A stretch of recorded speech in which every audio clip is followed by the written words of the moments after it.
ਵਾਹਿਗੁਰੂ ਜੀ ਕਾ ਖਾਲਸਾ ਵਾਹਿਗੁਰੂ ਜੀ ਕੀ ਫਤਿਹ। ਅਰਦਾਸ ਬਰਡਸ ਮਹਾਂ ਤੁਹਾਡੀ ਹੋਸਟ ਅਨੀਲਮ ਕੌਰ ਤੇ ਮੈਂ ਟੀਵੀ 84 ਦੇ ਸਾਰੇ ਦਰਸ਼ਕਾਂ ਤੇ ਸਰੋਤਿਆਂ ਨੂੰ ਜੀ ਆਇਆਂ ਕਹਿੰਦੀਆਂ ਪ੍ਰੋਗਰਾਮ ਸੱਚੋ ਸੱਚ ਵਿੱਚ ਜਿਹੜੇ ਇਸ ਪ੍ਰੋਗਰਾਮ ਨਾਲ ਦੇਸ਼ਾਂ ਵਿਦੇਸ਼ਾਂ ਤੋਂ ਜੁੜ ਚੁੱਕੇ ਨੇ। ਖਾਲਸਾ ਅਫੇਅਰ ਸੈਂਟਰ ਦੇ ਸੰਚਾਲਕ ਡਾਕਟਰ ਅਮਰਜੀਤ ਸਿੰਘ ਜੀ ਰੋਜ਼ਾਨਾ ਦੀ ਤਰ੍ਹਾਂ ਸਟੂਡੀਓ 'ਚ ਮੇਰੇ ਨਾਲ ਸ਼ਾਮਲ ਨੇ। ਉਹਨਾਂ ਨਾਲ ਗੱਲਬਾਤ ਕਰਕੇ ਅੱਜ ਦੇ ਅਹਿਮ ਇਸ਼ੂਜ਼ ਉੱਪਰ ਉਹਨਾਂ ਤੋਂ ਉਹਨਾਂ ਦਾ ਤਬਸਰਾ ਜਾਣਦੇ ਹਾਂ। ਜੀ ਡਾਕਟਰ ਸਾਹਿਬ ਵਾਹਿਗੁਰੂ ਜੀ ਕਾ ਖਾਲਸਾ ਵਾਹਿਗੁਰੂ ਜੀ ਕੀ ਫਤਿਹ। हाँ जी नीलम कौर जी ਤੁਹਾਨੂੰ ਵੀ ਤੇ ਦੁਨੀਆ ਭਰ ਚ ਬੈਠੇ ਸਾਡੇ ਬਹੁਤ ਹੀ ਪਿਆਰੇ ਸੋਹਣੇ ਸਿਆਣੇ ਟੀਵੀ 84 ਦੇ ਦਰਸ਼ਕਾਂ ਨੂੰ ਵੀ ਵਾਹਿਗੁਰੂ ਜੀ ਕਾ ਖਾਲਸਾ ਵਾਹਿਗੁਰੂ ਜੀ ਕੀ ਫਤਿਹ। ਸਾਡੇ ਬਹੁਤ ਹੀ ਪਿਆਰੇ ਮੁਸਲਮਾਨ ਭੈਣਾਂ ਭਰਾਵਾਂ ਨੂੰ अस्सलाम वालेकुम। जी डॉक्टर साहब जी आनू प्रोग्राम सचो सच विच बहुत शुक्रिया जी। डॉक्टर साहब आज 7 जुलाई 2021 23 हाड़ नानक शाही संमत 553 ਦਾ ਦਿਨ ਹੈ ਤੇ ਡਾਕਟਰ ਸਾਹਿਬ ਪ੍ਰੋਗਰਾਮ ਸ਼ੁਰੂ ਕਰਨ ਤੋਂ ਪਹਿਲਾਂ ਅਸੀਂ ਆਪਣੇ ਦਰਸ਼ਕਾਂ ਤੇ ਸਰੋਤਿਆਂ ਨੂੰ ਹਮੇਸ਼ਾ ਤਰ੍ਹਾਂ ਦੱਸ ਦਈਏ ਵਿਊਅਰਸ ਜੇ ਤੁਸੀਂ ਹੱਕ ਸੱਚ ਇਨਸਾਫ ਤੇ ਪੈਰਾ ਦਿੰਦਾ ਇੱਕੋ ਇੱਕ ਚੈਨਲ ਟੀਵੀ 84 ਨੂੰ ਦੇਖਣਾ ਚਾਹੁੰਦੇ ਹੋ ਤਾਂ ਤੁਸੀਂ ਦੇਖ ਸਕਦੇ ਹੋ ਸਪੈਕਟਰਮ ਕੇਬਲ, ਆਰਸੀਐਨ ਕੇਬਲ, ਬੈਲਫਾਲ cable Canada, roku, Jadoo box, ਸ਼ਾਵਾ, ਫੇਸਬੁੱਕ ਟੀਵੀ 84 ਦੀ ਐਪ ਰਾਹੀਂ online streaming and IP box ਤੇ ਤੁਸੀਂ ਟੀਵੀ 84 ਨੂੰ ਦੇਖ ਸਕਦੇ ਹੋ। ਵਿਊਅਰਸ ਜੇ ਤੁਸੀਂ ਟੀਵੀ 84 ਨਾਲ ਜਾਂ ਪ੍ਰੋਗਰਾਮ ਸੱਚੋ ਸੱਚ ਨਾਲ ਫੇਸਬੁੱਕ ਰਾਹੀਂ ਜੁੜੇ ਹੋ ਤਾਂ ਇਸ ਨੂੰ ਵੱਧ ਤੋਂ ਵੱਧ ਲਾਈਕ ਕਰੋ ਤੇ ਸ਼ੇਅਰ ਕਰੋ ਅਤੇ ਨਾਲ ਹੀ YouTube ਤੇ ਸਬਸਕ੍ਰਾਈਬ ਵੀ ਕਰੋ। ਇਹ ਵੀ ਦੱਸ ਦਿਓ ਕਿ ਤੁਸੀਂ ਟੀਵੀ 84 ਦੀ ਐਪ ਨੂੰ ਐਂਡਰੋਇਡ ਐਂਡ ਐਪ ਸਟੋਰ ਤੇ ਡਾਊਨਲੋਡ ਕਰਕੇ ਜੋ ਟੀਵੀ 84 ਦੀ ਲਾਈਵ ਸਟ੍ਰੀਮ ਹੈ ਉਸ ਨੂੰ ਤੁਸੀਂ 24 ਆਵਰਸ ਦੇਖ ਸਕਦੇ ਹੋ। ਵਿਊਅਰਸ ਹੁਣ ਅਸੀਂ ਆਪਣੇ ਪ੍ਰੋਗਰਾਮ ਦੀ ਸ਼ੁਰੂਆਤ ਕਰਨ ਜਾ ਰਹੇ ਹਾਂ ਔਰ ਤੁਹਾਨੂੰ ਦੱਸ ਦਈ ਜਿਹੜਾ ਸਾਡਾ ਅੱਜ ਦਾ ਪ੍ਰੋਗਰਾਮ ਸੱਚੋ ਸੱਚ ਹੈ ਉਸ ਨੂੰ ਸਪਾਂਸਰ ਕੀਤਾ ਗਿਆ ਹੈ ਕੈਨੇਡਾ ਤੋਂ ਸਿੱਖ ਯੂਥ ਆਫ ਐਡਮਿੰਟਨ ਵੱਲੋਂ।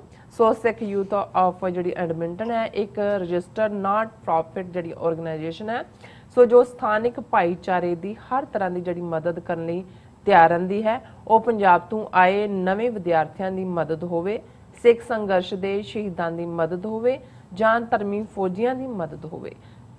ਸੋ ਸਿੱਖ ਯੂਥ ਐਡਮਿੰਟਨ ਦੇ ਜਿਹੜੇ ਵੀਰ ਨੇ ਉਹ ਪੰਥ ਦੀ ਚੜ੍ਹਦੀ ਕਲਾ ਲਈ ਹਮੇਸ਼ਾ ਯਤਨਸ਼ੀਲ ਰਹਿੰਦੇ ਨੇ। ਸੋ ਅੱਜ ਦੀ ਸਪਾਂਸਰਸ਼ਿਪ ਲਈ ਅਸੀਂ ਵੀਰ ਮਲਕੀਤ ਸਿੰਘ ਢੇਸੀ, ਗੁਰਪ੍ਰੀਤ ਸਿੰਘ ਸਿੱਧੂ, ਚਰਨਜੀਤ ਸਿੰਘ ਮਹਿਲ, ਦਲਜੀਤ ਸਿੰਘ ਸੋਤਾ ਅਤੇ ਪ੍ਰਭਜੋਤ ਸਿੰਘ ਦਾ ਤਹਿ ਦਿਲ ਤੋਂ ਸ਼ੁਕਰੀਆ ਅਦਾ ਕਰਦੇ ਹਾਂ। ਸੋ ਵਿਊਅਰਸ ਅਸੀਂ ਵੀ ਤੁਹਾਨੂੰ ਅਪੀਲ ਕਰਦੇ ਹਾਂ ਕਿ ਤੁਸੀਂ ਵੀ ਵੱਧ ਤੋਂ ਵੱਧ ਪ੍ਰੋਗਰਾਮ ਸੱਚੋ ਸੱਚ ਨੂੰ ਸਪਾਂਸਰ ਕਰੋ ਔਰ ਸਪਾਂਸਰਸ਼ਿਪ ਲਈ ਤੁਸੀਂ ਸਾਨੂੰ ਕਾਲ ਕਰ ਸਕਦੇ ਹੋ 5166191984। ਸੇਮ WhatsApp ਤੁਸੀਂ ਸਾਨੂੰ ਮੈਸੇਜ ਕਰ ਸਕਦੇ ਹੋ, ਤੁਸੀਂ ਸਾਨੂੰ ਈਮੇਲ ਵੀ ਕਰ ਸਕਦੇ ਹੋ info@tv84.tv ਤੇ। ਸੋ ਹੁਣ ਅਸੀਂ ਆਪਣੇ ਪ੍ਰੋਗਰਾਮ ਦੀ ਸ਼ੁਰੂਆਤ ਕਰਨ ਜਾ ਰਹੇ ਹਾਂ। ਉਸ ਦੇ ਵਿੱਚ ਆਪਾਂ ਗੱਲਬਾਤ ਕਰਾਂਗੇ ਕਿ ਵਿਊਅਰਸ ਬੰਬਈ ਫਿਲਮ ਇੰਡਸਟਰੀ ਵਿੱਚ ਅੱਧੀ ਸਦੀ ਤੋਂ ਜ਼ਿਆਦਾ ਆਪਣੀ ਐਕਟਿੰਗ ਦੀ ਧਾਕ ਜਮਾਉਣ ਵਾਲੇ ਦਲੀਪ ਕੁਮਾਰ 98 ਸਾਲ ਦੀ ਉਮਰ ਭੋਗ ਕੇ ਇਸ ਦੁਨੀਆ ਨੂੰ ਜਿਹੜੇ ਨੇ ਅਲਵਿਦਾ ਕਹਿ ਗਏ ਨੇ। ਸੋ ਇਸ ਦੁਨੀਆ ਨੂੰ ਉਹਨਾਂ ਨੇ ਅਲਵਿਦਾ ਕਿਹਾ ਜਿਨ੍ਹਾਂ ਨੇ ਸੋ ਮੁਹੰਮਦ ਯੂਸਫ ਖਾਨ ਉਹਨਾਂ ਦਾ ਅਸਲੀ ਨਾਂ ਸੀ ਔਰ ਉਹ 1922 ਵਿੱਚ ਪੇਸ਼ਾਵਰ ਵਿੱਚ ਪੈਦਾ ਹੋਏ ਸਨ। ਸੋ ਉਹਨਾਂ ਦੀ ਕਾਮਯਾਬੀ ਦੀ ਜਿਹੜੀ ਕਹਾਣੀ ਹੈ ਜਿੱਥੇ ਇੱਕ ਹਿਊਮਨ ਇੰਟਰਸਟ ਸਟੋਰੀ ਹੈ ਉੱਥੇ ਅੱਜ ਦੇ ਦੌਰ ਵਿੱਚ ਹਿੰਦੂ ਤਵੀ ਨਫ਼ਰਤ ਉਸ ਮੁਹੱਬਤ ਦੇ ਫਿਲਮੀ ਦੌਰ ਤੇ ਉਲਟ ਹੈ।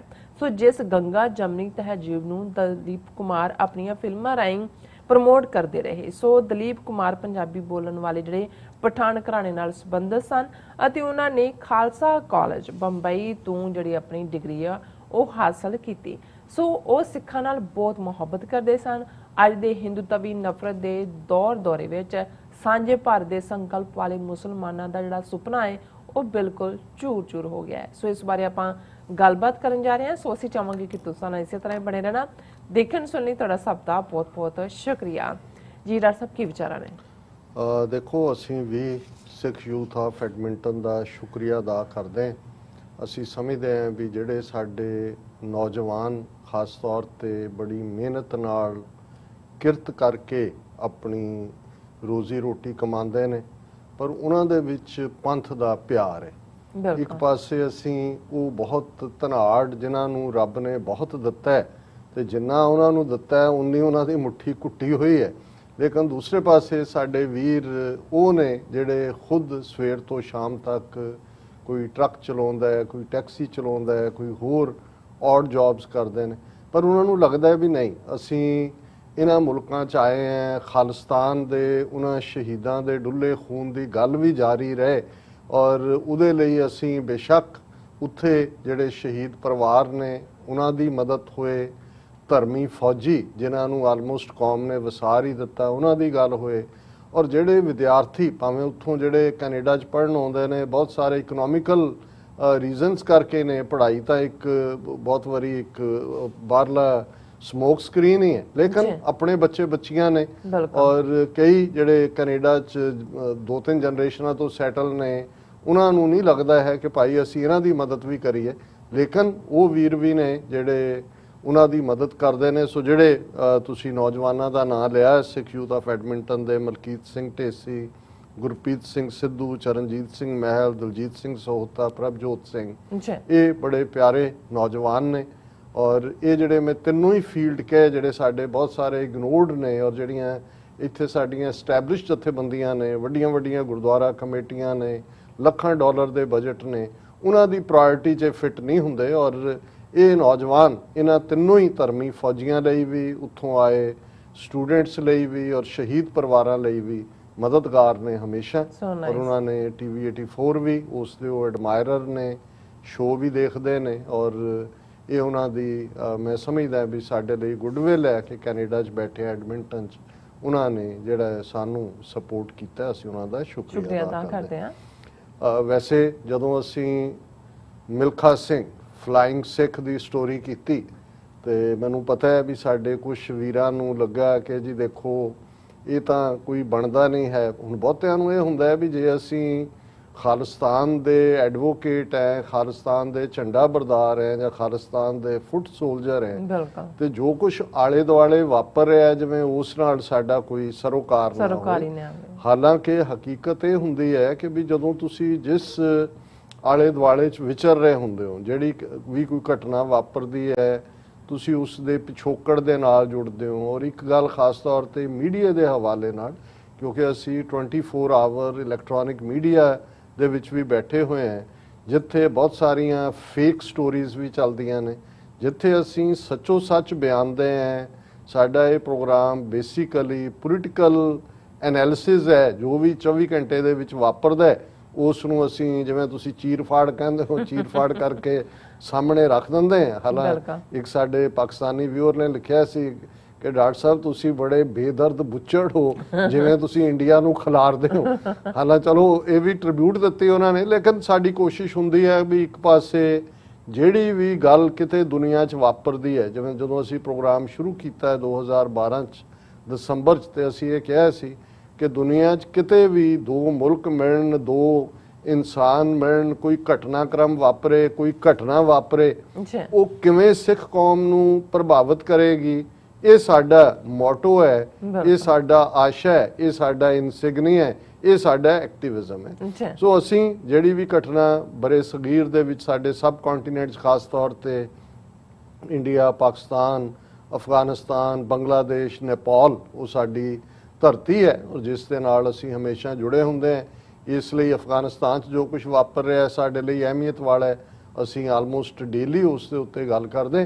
ਫਿਰ ਇਸੇ ਤਰ੍ਹਾਂ ਜਿਵੇਂ ਅਸੀਂ ਹਿਊਮਨ ਇੰਟਰਸਟ ਸਟੋਰੀ ਕਿਹਾ ਕਿ ਜਦੋਂ ਅਸੀਂ ਰੱਬ ਦੀਆਂ ਬਰਕਤਾਂ ਦੇਖਦੇ ਹਾਂ ਜਾਂ ਰੱਬ ਦੀ ਖੇਡ ਦੇਖਦੇ ਹਾਂ, ਰੱਬ ਦੀਆਂ ਰੈਵਲੇਸ਼ਨਸ ਦੇਖਦੇ ਹਾਂ, ਤਾਂ ਫਿਰ ਬਹੁਤ ਵਾਰ ਉਹ ਘਟਨਾਕ੍ਰਮ ਸਾਡੇ ਲਈ ਮੋਟੀਵੇਸ਼ਨ ਵੀ ਹੁੰਦਾ ਹੈ, ਰੱਬ ਦੇ ਵਿੱਚ ਯਕੀਨ ਵੀ ਹੁੰਦਾ ਹੈ। ਜਿਵੇਂ ਮਿਲਖਾ ਸਿੰਘ ਦੀ ਕਹਾਣੀ, ਇੱਕ ਯਤੀਮ ਬੱਚੇ ਤੋਂ ਫਲਾਇੰਗ ਸਿੱਖ ਤੱਕ ਪਹੁੰਚਣਾ। ਹਾਲਾਂਕਿ ਇਸ ਦਾ ਮਤਲਬ ਇਹ ਨਹੀਂ ਹੁੰਦਾ ਕਿ ਵੀ ਤੁਸੀਂ ਉਹਨਾਂ ਦੀ ਪੋਲੀਟੀਕਲ ਆਈਡੀਓਲੋਜੀ ਨੂੰ ਸਬਸਕ੍ਰਾਈਬ ਕਰਦੇ ਹੋ ਜਾਂ ਤੁਸੀਂ ਉਹਨਾਂ ਦੀ ਫੇਲਿਅਰਸ। ਅਸੀਂ ਹਮੇਸ਼ਾ ਹੀ ਇਹ ਗੱਲ ਰੱਖ ਕੇ ਤੁਰਦੇ ਹਾਂ ਔਰ ਗੁਰਬਾਣੀ ਦਾ ਇਹ ਫਰਮਾਨ ਸਾਡੀ ਅਗਵਾਈ ਕਰਦਾ ਹੈ, ਸਾਡੇ ਲਈ ਇੱਕ ਆਦਰਸ਼ ਹੈ ਕਿ ਸਾਂਝ ਕੀਚੈ ਗੁਣਾ ਕੇਰੀ ਛੋੜ ਅਵਗੁਣ ਚੱਲੀਏ, ਕਿ ਵੀ ਕਿਸੇ ਦੇ ਵੀ ਜਿਹੜੇ ਗੁਣ ਨੇ ਉਹਨਾਂ ਦੀ ਸਾਂਝ ਪਾਓ, ਉਹਨਾਂ ਦੇ ਨਾਲ ਟੁਗੈਦਰਨੈਸ ਰੱਖੋ, ਤੇ ਜਿਹੜੇ ਔਗਣ ਨੇ, ਨੈਗੇਟਿਵਿਟੀਜ਼ ਨੇ, ਉਹਨਾਂ ਨੂੰ ਛੱਡ ਦਿਓ। ਹੁਣ ਅੱਜ ਜਿਹੜਾ ਵੱਡਾ ਮੈਂ ਸਮਝਦਾ ਵੀ ਵਾਕਿਆ ਵੀ ਔਰ ਜਿਸ ਦੀ ਚਰਚਾ ਸਾਰੇ ਹੀ ਮੇਨ ਸਟ੍ਰੀਮ ਮੀਡੀਆ, ਇਕੱਲਾ ਭਾਰਤ 'ਚ ਨਹੀਂ ਪਾਕਿਸਤਾਨ 'ਚ ਵੀ ਔਰ ਇੰਟਰਨੈਸ਼ਨਲੀ ਵੀ ਬਹੁਤ ਘੱਟ ਮੌਕੇ ਹੁੰਦੇ ਨੇ ਜਦੋਂ ਕਿ ਕਿਸੇ ਸ਼ਖਸੀਅਤ ਨੂੰ ਜਿਉਂਦਿਆਂ ਵੀ ਮਾਣ ਮਿਲੇ, ਜਿਉਂਦਿਆਂ ਵੀ ਉਸ ਦੀ ਵਡਿਆਈ ਹੋਏ, ਸ਼ੋਭਾ ਹੋਏ, ਔਰ ਜਦੋਂ ਦੁਨੀਆ ਤੋਂ ਤੁਰ ਜਾਏ ਉਦੋਂ ਵੀ ਉਸ ਲਈ ਜਿਹੜਾ ਉਨਾ ਹੀ ਯਾਦ ਹੋਏ ਜਾਂ ਉਨਾ ਹੀ ਅਥਰੂ ਵਗ ਰਹੇ ਹੋਣ। ਔਰ ਮੈਨੂੰ ਯਾਦ ਹੈ ਅਸ਼ਫਾਕ ਅਹਿਮਦ ਜਿਹੜੇ ਪਾਕਿਸਤਾਨ ਦੇ ਇੱਕ ਫਕੀਰ ਨੁਮਾ ਜਿਹੜੇ ਥਿੰਕਰ ਔਰ ਟੀਵੀ ਦੇ ਪਾਕਿਸਤਾਨ ਟੀਵੀ ਦੇ ਬਾਨੀਆਂ ਚੋਂ ਉਹਨਾਂ ਦੇ ਰੇਡੀਓ ਦੇ ਬਾਨੀਆਂ ਚੋਂ ਉਹ ਇੱਕ ਵਾਰ ਆਪਣੇ ਇੱਕ ਸਰਮਨ ਦੇ ਵਿੱਚ ਉਹ ਕਹਿ ਰਹੇ ਨੇ ਕਿ ਵੀ ਇਹ ਜਦੋਂ ਬੰਦਾ ਤੁਰ ਜਾਂਦਾ ਹੈ ਤੇ ਜਿਹੜੀ ਕਿਸੇ ਨੂੰ ਕਿੰਨੀ ਵਡਿਆਈ ਮਿਲਣੀ ਹੈ, ਕਿੰਨਾ ਕੀ ਹੋਣਾ ਹੈ, ਬਹੁਤ ਵਾਰ ਉਹਦਾ ਜ਼ਿੰਦਗੀ ਦੇ ਵਾਕਿਆਂ ਨਾਲ ਜ਼ਰੂਰੀ ਨਹੀਂ ਹੁੰਦਾ ਜਿਹਦੀ ਜ਼ਿੰਦਗੀ ਬਹੁਤ ਚੰਗੀ ਗੁਜ਼ਰੀ ਹੋਏ,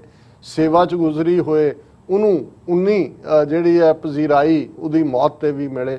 ਫਿਰ ਉਹਨਾਂ ਨੇ ਡਾਇਨਾ ਜਿਸ ਦੀ ਮੌਤ ਤੋਂ ਬਾਅਦ ਐਕਸੀਡੈਂਟ 'ਚ ਮੌਤ ਹੋਈ, ਪੈਪਰਾਜ਼ੀਆਂ ਨਾਲ ਜੋੜ ਕੇ ਦੇਖਿਆ ਜਾਂਦਾ ਹੈ। ਹਾਲਾਂ ਮੈਨੂੰ ਕਦੇ ਭੁਲੇਖਾ ਨਹੀਂ ਹੈ ਕਿ ਉਹ ਬ੍ਰਿਟਿਸ਼ ਇੰਟੈਲੀਜੈਂਸ ਦਾ ਕੰਮ ਹੀ ਸੀ ਉਹਨਾਂ ਦੀ MI6 ਦਾ। ਔਰ ਦੂਸਰੇ ਪਾਸੇ ਆਲਮੋਸਟ ਉਹਨਾਂ ਦਿਨਾਂ ਦੇ ਵਿੱਚ ਹੀ ਕੁਝ ਵਕਤ ਬਾਅਦ ਮਦਰ ਟੈਰੇਸਾ ਜਿਹਨੂੰ ਨੋਬਲ ਪ੍ਰਾਈਜ਼ ਮਿਲਿਆ ਔਰ ਜਿਹਨੇ ਬਹੁਤ ਮਿਹਨਤ, ਜਿਹਨੂੰ ਸੇਂਟ ਆਫ ਦਾ ਗਟਰਸ ਕਹਿੰਦੇ ਸੀ ਕਲਕੱਤੇ 'ਚ, ਔਰ ਜਿੰਨਾ ਵੱਡਾ ਉਹਨਾਂ ਨੇ ਕੰਮ ਕੀਤਾ, ਉਹਦੀ ਵੀ ਡੈਥ ਹੁੰਦੀ ਹੈ। ਔਰ ਉਹ ਕੰਪੇਅਰ ਕਰ ਰਹੇ ਨੇ ਆਪਣੀ ਫੈਮਿਲੀ ਨਾਲ, ਉਹ ਡਿਸਕਸ ਕਰ ਰਹੇ ਸੀ ਕਿ ਵੀ ਇੱਕ ਪਾਸੇ ਕਿੰਨੀ ਡਾਇਨਾ ਦੀ ਬੱਲੇ ਬੱਲੇ ਸਾਰੇ ਪਾਸੇ, ਸਾਰੇ ਦੁਨੀਆ ਦੇ ਚੈਨਲ ਕਰੋੜਾਂ ਲੋਕ ਉਹਨੂੰ ਵਿਟਨੈਸ ਕਰ ਰਹੇ ਸੀ, ਔਰ ਮਦਰ ਟੈਰੇਸਾ ਦੇ ਵੇਲੇ ਕੁਛ ਦੀ ਕਵਰੇਜ ਨੂੰ ਛੱਡ ਕੇ ਕਿਤੇ ਖਬਰ ਵੀ ਨਹੀਂ ਸੀ। ਹਾਲਾਂਕਿ ਇਸ ਦੇ ਉੱਤੇ ਦੋ ਰਾਵਾਂ ਵੀ ਹੋ ਸਕਦੀਆਂ ਨੇ, ਔਰ ਜਿਵੇਂ ਉਹਨਾਂ ਨੇ ਕਿਹਾ ਕਿ ਜਦੋਂ ਡਾਇਨਾ ਦੀ ਗੱਲ ਆਈ ਤਾਂ ਉਹਨਾਂ ਦੀ ਫੈਮਿਲੀ ਨੇ ਕਿਹਾ ਨਹੀਂ, ਉਹਨੇ ਬੱਚਿਆਂ ਲਈ ਕੰਮ ਕੀਤਾ ਜਿੱਥੇ ਮਾਈਨਸ ਨੇ ਜਾਂ ਦੂਸਰੇ ਦੇ ਉਲਟ ਕੀਤਾ, ਔਰ ਇਸ ਲਈ ਦੁਨੀਆ 'ਚ ਹੈ, ਔਰ ਟ੍ਰੈਜਡੀ ਔਰ ਦੂਸਰਾ ਔਰ ਉਹਦੇ ਨਾਲ ਧੱਕਾ ਹੋਇਆ ਜਾਂ ਦੂਜਾ। ਤੇ ਉਹ ਕਹਿੰਦੇ ਨੇ ਕੁਝ ਦਿਨ ਬਾਅਦ ਮਦਰ ਟੈਰੇਸਾ ਦੀ ਡੈਥ ਹੋਈ ਤੇ ਉਹਨਾਂ ਨੇ ਕਿਹਾ ਵੀ ਹੁਣ ਮਦਰ ਟੈਰੇਸਾ ਤੋਂ ਜ਼ਿਆਦਾ ਕੰਮ ਤਾਂ ਨਹੀਂ ਸੀ ਕੀਤਾ ਉਹਨੇ। ਸੋ ਮੈਂ ਸਮਝਦਾ ਹਾਂ ਵੀ ਇਹ ਵੀ ਅਲਟੀਮੇਟਲੀ ਰੱਬ ਦੇ ਹੱਥ ਵੱਸ ਹੁੰਦਾ ਹੈ ਕਿ ਜਦੋਂ ਜ਼ਿੰਦਗੀ ਦੇ ਵਿੱਚ ਤੁਹਾਨੂੰ ਫੇਮ ਮਿਲੇ ਔਰ ਜਦੋਂ ਤੁਸੀਂ ਤੁਰ ਜਾਂਦੇ ਹੋ ਉਦੋਂ ਵੀ ਤੁਹਾਨੂੰ ਜਿਹੜਾ ਹੈ ਉਹ ਲੋਕ ਯਾਦ ਕਰਨ। ਇਹ ਇੱਕ ਸੱਚੀ ਸ਼ਖਸੀਅਤ ਦੇ ਨਾਲ ਜੁੜੀ ਹੋਈ ਗੱਲ ਹੁੰਦੀ ਹੈ, ਔਰ ਜਿਨ੍ਹਾਂ ਦਾ ਜ਼ਿਕਰ ਅਸੀਂ ਕਰ ਰਹੇ ਹਾਂ ਸਾਡੇ ਦਰਸ਼ਕ ਸਮਝ ਹੀ ਗਏ ਹੋਣਗੇ ਕਿਉਂਕਿ ਅੱਜ ਪਾਕਿਸਤਾਨ ਦੇ ਮੀਡੀਆ 'ਚ ਵੀ ਡਿਸਕਸ ਹੋ ਰਿਹਾ ਹੈ। ਪ੍ਰਾਈਮ ਮਿਨਿਸਟਰ ਮੋਦੀ, ਜਿਹਨੂੰ ਹਿੰਦੂਤਵ ਦਾ ਬੁਖਾਰ ਇਸ ਕਦਰ ਹੈ ਕਿ ਉਸ ਬੁਖਾਰ ਨੇ ਇਸ ਤੋਂ ਹਜ਼ਾਰਾਂ ਮੁਸਲਮਾਨਾਂ ਦਾ ਕਤਲੇਆਮ ਗੁਜਰਾਤ ਦੇ ਵਿੱਚ 2002 'ਚ ਕਰਵਾਇਆ, ਔਰ 2014 ਤੋਂ ਲੈ ਕੇ ਇਸ ਰਾਜ ਦੇ ਚਲਦਿਆਂ ਕਿੰਨੀਆਂ ਲਿੰਚਿੰਗਸ ਹੋਈਆਂ, ਕਿੰਨੀ ਨਫ਼ਰਤ ਫੈਲੀ, ਕੀ ਕੁਝ ਫੈਲਾਇਆ ਜਾ ਰਿਹਾ ਹੈ।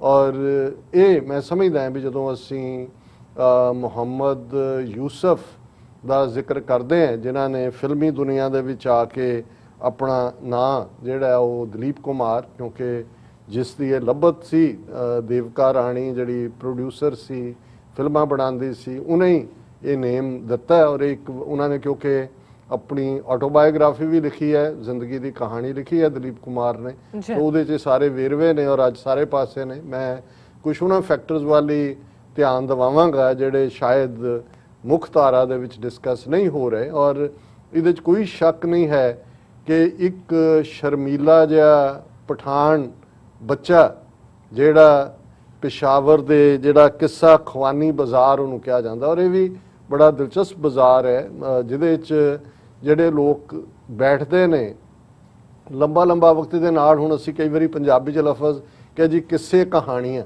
ਹੁਣ ਕਹਾਣੀ ਤਾਂ ਸਾਨੂੰ ਪਤਾ ਹੈ, ਕਿੱਸਾ ਵੀ ਅਸੀਂ ਜਿਹੜਾ ਹੈ ਉਹ ਔਰੇਟਰੀ ਦੇ ਵਿੱਚ ਜਾਂ ਬਹੁਤ ਵਾਰੀ ਸੁਣਦੇ ਹਾਂ ਆਪਣੇ ਕਵੀਸ਼ਰਾਂ ਤੋਂ ਜਾਂ ਗਾਇਕਾਂ ਤੋਂ, ਪਰ ਕੋਈ ਐਸੀ ਥਾਂ ਜਿੱਥੇ ਸੱਚਮੁੱਚ ਬੈਠ ਕੇ ਘੰਟਿਆਂ ਬੱਧੀ ਲੋਕ ਕਿੱਸੇ ਕਹਾਣੀਆਂ ਕਹਿ ਰਹੇ ਹੋਣ, ਇਹ ਇਸ ਕਿੱਸਾ ਖਵਾਨੀ ਬਾਜ਼ਾਰ ਦੇ ਨਾਲ ਹੀ ਜੁੜਿਆ ਹੋਇਆ ਹੈ। ਔਰ ਇਸ ਬਾਜ਼ਾਰ ਦੇ ਵਿੱਚ ਔਰ ਹੁਣ ਜਿਹੜਾ ਉਹਨਾਂ ਦਾ ਮੈਟਰਨਲ ਹੋਮ ਸੀ ਪਿਸ਼ਾਵਰ 'ਚ ਜਿੱਥੇ ਉਹਨਾਂ ਦਾ ਜਨਮ ਹੋਇਆ, ਵੱਡਾ ਪਰਿਵਾਰ, ਔਰ ਉਸ ਨੂੰ ਪਾਕਿਸਤਾਨ ਦੀ ਸਰਕਾਰ ਨੇ ਐਕਵਾਇਰ ਵੀ ਕੀਤਾ ਹੈ ਔਰ ਜ਼ਾਹਰ ਹੈ ਕਿ ਉੱਥੇ ਉਹਨਾਂ ਦਾ ਮਿਊਜ਼ੀਅਮ ਬਣਾਉਣ ਦੀ ਲਾਈਨ ਹੈ। ਇਸੇ ਤਰ੍ਹਾਂ ਪ੍ਰਿਥਵੀ ਰਾਜ ਕਪੂਰ ਜਿਹੜੇ ਜਿਨ੍ਹਾਂ ਉਸ ਪਿਸ਼ਾਵਰ ਨਾਲ ਹੀ ਜੁੜੇ ਹੋਏ ਨੇ, ਉਹਨਾਂ ਦੇ ਘਰ ਨੂੰ ਵੀ ਐਕਵਾਇਰ ਕੀਤਾ। ਔਰ ਇਹ ਜਿਹੜੀ ਸਟੋਰੀ ਉੱਥੋਂ ਕਪੂਰ ਫੈਮਿਲੀ ਦੀ, ਪ੍ਰਿਥਵੀ ਰਾਜ ਕਪੂਰ, ਫਿਰ ਉਹਦਾ ਮੁੰਡਾ ਰਾਜ ਕਪੂਰ, ਤੇ ਇਧਰ ਜਿਹੜੇ ਨੇ ਮੁਹੰਮਦ ਯੂਸਫ ਖਾਨ, ਕਿਵੇਂ ਮੁੰਬਈ ਦੇ ਵਿੱਚ ਇਹਨਾਂ ਦਾ ਸਫ਼ਰ ਹੁੰਦਾ। ਔਰ ਮੇਰੇ ਲਈ ਅੱਜ ਹੀ ਮੈਂ ਜਦੋਂ ਥੋੜੀ ਬਹੁਤ ਰਿਸਰਚ ਕਰ ਰਿਹਾ ਸੀ ਕਿ ਵੀ ਈਵਨ ਮੁਹੰਮਦ ਯੂਸਫ ਖਾਨ ਔਰ ਰਾਜ ਕਪੂਰ ਦੋਨੋਂ ਹੀ ਖਾਲਸਾ ਕਾਲਜ ਬੰਬਈ ਦੇ ਪੜ੍ਹੇ ਹੋਏ, ਔਰ ਜ਼ਾਹਰ ਹੈ 1935-36 ਦੇ ਵਿੱਚ 33 ਜਾਂ 34 'ਚ ਜਿਹੜਾ ਖਾਲਸਾ ਕਾਲਜ ਬੰਬਈ ਹੋਣ ਦੇ ਵਿੱਚ ਆਉਂਦਾ। ਸੋ ਹੁਣ ਇਹ ਕਿੱਸਾ ਖਵਾਨੀ ਬਾਜ਼ਾਰ ਜਦੋਂ ਉਹਨਾਂ ਨੂੰ ਦਲੀਪ ਕੁਮਾਰ ਉਹਨਾਂ ਨੂੰ ਉਹਨਾਂ ਦਾ ਨੋਸਟੈਲਜੀਆ ਕੀ ਯਾਦਾਂ ਨੇ ਪੁੱਛਿਆ ਜਾਂਦਾ ਸੀ ਤੇ ਉਹ ਆਪਣੇ ਬਚਪਨ ਨੂੰ ਯਾਦ ਕਰਦੇ ਸੀ। ਇੱਕ ਦੋ ਉਹਨਾਂ ਨੇ ਹੋਰ ਵੀ ਵੇਰਵੇ ਨਾਲ, ਜਿਵੇਂ ਉਹਨਾਂ ਨੇ ਜਿਹੜੀ ਵਾਇਲੈਂਸ ਦੇਖੀ ਆਪਣੀਆਂ ਅੱਖਾਂ ਦੇ ਸਾਹਮਣੇ, ਹਬਸ਼ੀ ਨੁਮਾ ਜਿਹੜੇ ਲੋਕ ਲੜਦੇ ਨੇ, ਫਿਰ ਕਿਵੇਂ ਉਹਨਾਂ ਦੀ ਉਹ ਜਾ ਕੇ ਲੁੱਕ ਕੇ ਉਹਨਾਂ ਨੇ ਕਿਵੇਂ ਉੱਥੋਂ ਨਿਕਲੇ ਔਰ ਕਿਵੇਂ ਉਹ ਆਪਣੇ ਘਰੋਂ ਪਰ ਸਿਖਰ ਦੁਪਹਿਰੇ ਨਿਕਲਦੇ ਸੀ। ਪਰ ਇਹ ਜਿਹੜਾ ਕਿੱਸਾ ਖਵਾਨੀ ਬਾਜ਼ਾਰ ਹੈ ਉਹ ਹਮੇਸ਼ਾ ਉਹਨਾਂ ਦੀਆਂ ਯਾਦਾਂ ਦੇ ਵਿੱਚ ਰਿਹਾ। ਅੱਛਾ। ਔਰ ਉਹਨਾਂ ਦੇ ਜਿਹੜੀ ਪੇਰੈਂਟਲ ਬਿਜ਼ਨਸ ਸੀ, ਉਹਨਾਂ ਦੇ ਪਿਤਾ, ਜਿਵੇਂ ਅਸੀਂ ਫਰੂਟਸ ਔਰ ਡਰਾਈ ਫਰੂਟਸ, ਕਿਉਂਕਿ ਜਦੋਂ ਅਸੀਂ ਜਿਨ੍ਹਾਂ ਨੂੰ ਵੀ ਯਾਦ ਹੋਏ ਪਠਾਨ ਕਬੀਲਿਆਂ ਨਾਲ ਸੰਬੰਧਿਤ ਰਵਿੰਦਰਨਾਥ ਟੈਗੋਰ ਦੀ ਕਹਾਣੀ ਕਾਬਲੀ ਵਾਲਾ, ਔਰ ਉਸ ਦੇ ਉੱਤੇ ਬਣੀ ਫਿਲਮ ਜਿਸ 'ਚ ਬੜਾ ਯਾਦਗਾਰੀ ਰੋਲ ਬਲਰਾਜ ਸਾਹਨੀ ਨੇ ਅਦਾ ਕੀਤਾ ਸੀ। ਔਰ ਇਹ ਆਮ ਕਿ ਕਾਬਲੀ ਵਾਲਾ ਆਇਆ ਪਿਸਤਾ ਔਰ ਬਦਾਮ ਲਾਇਆ, ਸੋ ਜ਼ਾਹਿਰ ਹੈ ਕਿ ਉਹ ਧਰਤੀ ਜਿਹੜੀ ਹੈ ਅਫਗਾਨਿਸਤਾਨ ਦੀ ਹੋਏ ਔਰ ਪਸ਼ਾਵਰ, ਇਹ ਸਾਰੀ ਬੈਲਟ ਤਾਂ ਉਹੀ ਹੈ। ਇੱਥੇ ਫਰੂਟ, ਡਰਾਈ ਫਰੂਟ ਔਰ ਦੂਸਰੇ, ਔਰ ਇਹਨਾਂ ਦੇ ਫਾਦਰ ਵੱਡੇ ਪੈਮਾਨੇ ਦੇ ਉੱਤੇ ਉਸ ਕਾਰੋਬਾਰ ਨੂੰ ਕਰਦੇ ਸੀ। ਲੇਕਿਨ ਅਪਸ ਐਂਡ ਡਾਊਨਸ ਹੁੰਦੀਆਂ ਨੇ। ਔਰ ਕਿਵੇਂ ਫਿਰ ਦਲੀਪ ਕੁਮਾਰ ਉਹਨਾਂ ਨੇ ਆਪਣਾ ਕਰੀਅਰ, ਇੱਕ ਸਟੇਜ ਉਹ ਵੀ ਆਈ ਜਦੋਂ ਕਿ ਉਹਨਾਂ ਨੇ ਸੈਂਡਵਿਚ ਵੇਚ ਕੇ ਪੂਨੇ ਦੇ ਨਾਲ ਸੰਬੰਧਿਤ ਗੁਜ਼ਾਰਾ ਵੀ ਕੀਤਾ, ਆਪਣੇ ਪਿਤਾ ਨਾਲ ਨਾਰਾਜ਼ ਹੋਏ ਔਰ ਜਿਵੇਂ ਫਿਰ ਯੰਗ ਮੈਨ ਕਰਦੇ ਨੇ ਕਿ ਵੀ ਮੈਂ ਆਪਣਾ ਆਪਾ ਕੁਝ ਕਰਕੇ ਦਿਖਾਵਾਂਗਾ। ਲੇਕਿਨ ਇੱਕ ਗੱਲ ਜਦੋਂ ਤੁਸੀਂ ਕਿਸੇ ਪਰਸਨੈਲਿਟੀ ਦੀ ਦੇਖਦੇ ਹੋ, ਲਗਭਗ 98 ਸਾਲ ਉਹਨਾਂ ਦੀ ਹਯਾਤੀ ਹੈ, ਕਿ ਇਸ ਸਾਰੇ ਪੀਰੀਅਡ 'ਚ ਔਰ ਮੈਂ ਜਿੰਨੇ ਵੀ ਫਾਰਮ 'ਚ, ਕਿਉਂਕਿ ਸਾਡੇ ਲਈ ਜਿਹੜਾ ਸਿੱਖ ਐਂਗਲ ਹੁੰਦਾ ਉਹ ਹਮੇਸ਼ਾ ਇੱਕ ਇੰਪੋਰਟੈਂਟ ਐਂਗਲ ਹੁੰਦਾ। ਔਰ ਮੈਂ ਜਦੋਂ ਇੱਕ ਵਾਰ ਕੈਨੇਡਾ ਆਏ ਔਰ ਉਹਨਾਂ ਦੇ ਇੱਕ ਦੋ ਜਿਹੜੇ ਟੀਵੀ ਇੰਟਰਵਿਊ ਦੇਖੇ, ਉਦੋਂ ਮੁਸ਼ਾਇਰਾ ਵੀ ਕੋਈ ਸੀ, ਕਿਉਂਕਿ ਉਰਦੂ ਡਿਲੀਵਰੀ ਔਰ ਦੂਸਰੇ ਔਰ ਬਹੁਤਿਆਂ ਲਈ ਇਹ ਵੀ ਹੈਰਾਨੀ ਸੀ। ਅੱਜ ਹੀ ਮੈਂ ਕਿਸੇ ਦਾ ਦੇਖ ਰਿਹਾ ਸੀ ਕਿ ਭਾਈ ਜਿਹੜੇ ਹਿੰਦੀ ਮੇਨਲੈਂਡ ਵਾਲੇ ਨੇ ਜਾਂ ਦੂਜੇ, ਉਹ ਵੀ ਹੈਰਾਨ ਹੁੰਦੇ ਸੀ ਕਿ ਜਦੋਂ ਉਹਨਾਂ ਦਾ ਅੰਦਾਜ਼ ਇਸ ਭੋਜਪੁਰੀ, ਅਵਧੀ, ਬ੍ਰਿੰਦਾਬਨੀ, ਮੈਥਲੀ, ਜਿਸ ਡਾਇਲੈਕਟ 'ਚ ਵੀ ਉਹ ਆਪਣਾ ਡਾਇਲੌਗ ਡਿਲੀਵਰ ਕਰ ਰਹੇ ਨੇ, ਕਿੰਨੀ ਪਰਫੈਕਸ਼ਨ ਹੈ। ਔਰ ਇੱਕ ਪਠਾਨ ਮੁੰਡਾ ਜਿਸ ਅੰਦਾਜ਼ ਦੇ ਵਿੱਚ ਉਹ ਉਰਦੂ ਹੈ ਉਹਨਾਂ ਦੀ ਔਰ ਉਹਨਾਂ ਦੀ ਡਿਲੀਵਰੀ ਹੈ, ਔਰ ਕਿਸੇ ਚੀਜ਼ ਦੇ ਵਿੱਚ ਵੜ ਜਾਣਾ। ਬਹੁਤ ਵਾਰ ਅਸੀਂ ਇਹ ਦੇਖਦੇ ਹਾਂ ਕਿ ਜਿਹਨੂੰ ਤੁਸੀਂ ਬੰਦਗੀ ਕਹਿੰਦੇ ਹੋ ਜਾਂ ਤਪੱਸਿਆ ਕਿਹਾ ਜਾਂਦਾ ਹੈ, ਉਹ ਇਹੀ ਹੁੰਦਾ ਹੈ। ਤੁਸੀਂ ਕੋਈ ਕਿੱਤਾ ਚੁਣੋ ਕਿਸੇ ਕੰਮ 'ਚ ਵੀ ਹੋ, ਉਹਦੇ 'ਚ ਫਿਰ ਆਪਣਾ ਸਭ ਕੁਝ ਪਾ ਦਿਓ। ਔਰ ਬੇਸ਼ੱਕ ਉਹਨਾਂ ਦੀ ਛਵੀ ਲਗਭਗ 60 ਸਾਲ ਉਹਨਾਂ ਨੇ ਮੁੰਬਈ, ਜਿਹਨੂੰ ਅੱਜ ਕਹਿੰਦੇ ਨੇ, ਕਦੇ ਬੰਬਈ ਸੀ, ਉਸ ਫਿਲਮ ਇੰਡਸਟਰੀ ਤੇ ਆਪਣੀ ਧਾਕ ਜਮਾਈ। 62-63 ਫਿਲਮਾਂ ਜਿਹੜੀਆਂ ਉਹਨਾਂ ਨੇ ਕੀਤੀਆਂ, ਜੇ ਦੇਖੋ ਤੇ ਐਵਰੇਜ ਸਿਰਫ ਇੱਕ ਫਿਲਮ ਸਾਲ ਦੀ ਬਣਦੀ ਹੈ। ਲੇਕਿਨ ਔਰ ਉਹਦੇ 'ਚ ਵੀ ਜੇ 63 ਫਿਲਮਾਂ ਉਹਨਾਂ ਨੇ ਕੀਤੀਆਂ, ਸਿਰਫ ਇੱਕ ਫਿਲਮ ਹੈ ਮੁਗਲ ਆਜ਼ਮ, ਜਿਹਦੇ 'ਚ ਉਹਨਾਂ ਨੇ ਮੁਸਲਮਾਨ ਦੇ ਰੋਲ 'ਚੋਂ ਆਏ। ਉਹ ਸ਼ਹਿਜ਼ਾਦਾ ਸਲੀਮ ਨੇ, ਅਕਬਰ ਦਾ ਬੇਟਾ। ਬਾਕੀ ਲਗਭਗ ਸਾਰੀਆਂ 61 ਫਿਲਮਾਂ 'ਚੋਂ ਹਿੰਦੂ ਰੋਲ ਹੀ ਨੇ। ਲੇਕਿਨ ਉਹਨਾਂ ਦੇ ਵਿੱਚ ਜਿਸ ਲੈਵਲ ਦੀ ਪਰਫੈਕਸ਼ਨ, ਔਰ ਉਹਨਾਂ ਨੂੰ ਜਦੋਂ ਉਹਨਾਂ ਨਾਲ ਇੰਟਰਵਿਊ ਕੀਤੇ ਗਏ, ਔਰ ਉਹਨਾਂ ਦੇ ਜਿਹੜੇ ਚੰਗੇ ਇੰਟਰਵਿਊ ਨੇ ਉਹ ਮੈਂ ਦੇਖਿਆ ਜਦੋਂ ਪਾਕਿਸਤਾਨ ਗਏ 1998 ਦੇ ਵਿੱਚ। ਔਰ ਇਹੀ ਜਦੋਂ ਅੱਜ ਇਮਰਾਨ ਖਾਨ ਸਾਹਿਬ ਨੇ ਵੀ ਟ੍ਰਿਬਿਊਟ ਉਹਨਾਂ ਨੂੰ ਦਿੱਤੀ ਹੈ, ਔਰ ਉਹਦੇ 'ਚ ਉਹਨਾਂ ਨੇ ਜ਼ਿਕਰ ਕੀਤਾ ਹੈ ਕਿ ਕਿਵੇਂ ਉਹਨਾਂ ਨੇ, ਦਲੀਪ ਕੁਮਾਰ ਨੇ, ਉਹ ਉਹਨਾਂ ਦਾ ਪ੍ਰੋਜੈਕਟ ਜਿਹੜਾ ਉਹਨਾਂ ਦਾ ਡ੍ਰੀਮ ਪ੍ਰੋਜੈਕਟ ਸੀ ਇਮਰਾਨ ਖਾਨ ਦਾ, ਉਹਨਾਂ ਦੀ ਮਾਤਾ ਮਦਰ ਜਿਹੜੇ ਨੇ ਕੈਂਸਰ ਨਾਲ ਡੈਥ ਹੋਈ, ਔਰ ਸ਼ੌਕਤ ਖਾਨਮ ਉਹਨਾਂ ਦਾ ਨਾਂ ਸੀ ਉਹਨਾਂ ਦੀ ਮਾਂ ਦਾ।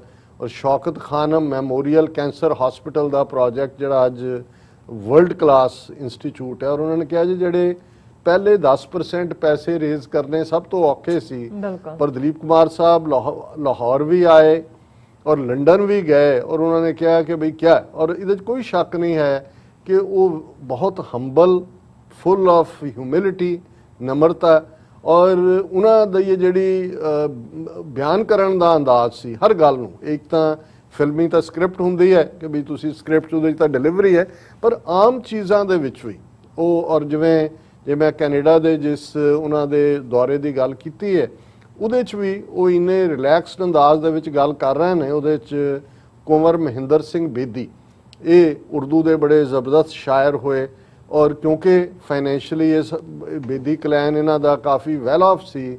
ਜਦੋਂ ਇੰਡੀਆ ਦੇ ਵਿੱਚ 60s ਤੋਂ ਬਾਅਦ ਆਲਮੋਸਟ ਉਰਦੂ ਨੂੰ ਕਿਲ ਕਰਨ ਦੀ ਲਾਈਨ ਹੀ ਆਈ, ਤਾਂ ਕੁੰਵਰ ਮਹਿੰਦਰ ਸਿੰਘ ਬੇਦੀ ਨੇ ਕਿਵੇਂ ਕੋਲੋਂ ਪੈਸੇ ਖਰਚ ਕੇ ਥਾਂ ਜਿਹੜੇ ਨੇ ਉਹ ਮੁਸ਼ਾਇਰੇ ਆਰਗੇਨਾਈਜ਼ ਕੀਤੇ।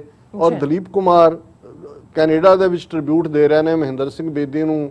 ਪਹਿਲਾਂ ਤਾਂ ਉਹਨਾਂ ਨੇ ਕਿਹਾ ਉਹ ਕਿ ਭਾਈ ਕਿਸ ਖਾਨਦਾਨ ਨਾਲ ਇਹਨਾਂ ਦਾ ਤਾਲੁਕ ਜ਼ਾਹਰ ਹੈ, ਬੇਦੀ ਕਲੈਨ ਗੁਰੂ ਨਾਨਕ ਸਾਹਿਬ ਤੋਂ ਹੀ ਉਸ ਦੇ ਨਾਲ ਜੁੜਦਾ ਹੈ, ਉਹਦੀ ਤਾਰੀਫ ਕੀਤੀ। ਫਿਰ ਉਹਨਾਂ ਨੇ ਇਹ ਤਾਰੀਫ ਕੀਤੀ ਕਿ ਭਾਈ ਕਿਵੇਂ ਇਹਨਾਂ ਨੇ ਉਰਦੂ ਨੂੰ ਅਲਾਈਵ ਰੱਖਿਆ, ਉੱਥੇ ਜ਼ਿੰਦਾ ਰੱਖਿਆ, ਜਿਵੇਂ ਉਹਨਾਂ ਨੇ ਸਾਰੇ ਮੁਸ਼ਾਇਰੇ ਕੀਤੇ। ਔਰ ਫਿਰ ਉਹਨਾਂ ਦਾ ਹਲਕਾ ਫੁਲਕਾ ਅੰਦਾਜ਼, ਜਿਵੇਂ ਉਹ ਪਠਾਨ ਹੋਣ 'ਚ ਵੀ ਫਖਰ ਕਰਦੇ ਸੀ ਤੇ ਸਿੱਖਾਂ ਔਰ ਪਠਾਨਾਂ ਨਾਲ ਜੁੜੀਆਂ ਹੋਈਆਂ ਜਿਹੜੀਆਂ ਉਹਨਾਂ ਨੇ ਲਾਈਟਰ ਅੰਦਾਜ਼ ਦੇ ਵਿੱਚ ਜਿਹੜੀ ਆ ਉਹ ਸਿਮਿਲੈਰਿਟੀਜ਼ ਦੀ ਗੱਲ ਵੀ ਕੀਤੀ ਵੀ ਕਿਹੜੇ ਸਾਡੇ ਕਰੈਕਟਰ ਨੇ। ਔਰ ਮੈਂ ਪਾਕਿਸਤਾਨ 'ਚ ਜਦੋਂ ਉਹਨਾਂ ਨੂੰ ਹਿੰਦਕੋ ਬੋਲਦਿਆਂ ਸੁਣਿਆ, ਮੈਨੂੰ ਨਹੀਂ ਸੀ, ਮੈਨੂੰ ਸੀ ਕਿ ਵੀ ਚਲੋ ਪਸ਼ਤੋ ਸਪੀਕਿੰਗ ਹੋਣਗੇ, ਉਰਦੂ 'ਚ ਹੋਇਆ, ਕਿਉਂਕਿ ਇਹ ਜਿਹੜੀ ਹਰੀਪੁਰ ਹਜ਼ਾਰੇ ਤੋਂ ਲੈ ਕੇ ਪੇਸ਼ਾਵਰ ਤੱਕ ਜਿਹੜੇ ਇਸ ਬੈਲਟ ਦੇ ਵਿੱਚ ਪਠਾਨ ਵੀ ਘਰਾਂ 'ਚ ਪੰਜਾਬੀ ਔਰ ਉਹਨੂੰ ਹਿੰਦਕੋ ਡਾਇਲੈਕਟ ਕਿਹਾ ਜਾਂਦਾ। ਇੰਨੀ ਚੇਸਟ ਇੰਨਾ ਮੈਂ ਉਹਨਾਂ ਦੀ ਕਲਿੱਪ ਬਾਰ-ਬਾਰ ਸੁਣਾ ਕਿ ਵੀ ਉਹ ਕਿਵੇਂ ਔਰ ਇੰਨੀ ਸਹਿਜਤਾ ਦੇ ਨਾਲ ਉਹ ਉਹਨੂੰ ਡਿਲੀਵਰ ਕਰ ਰਹੇ ਨੇ।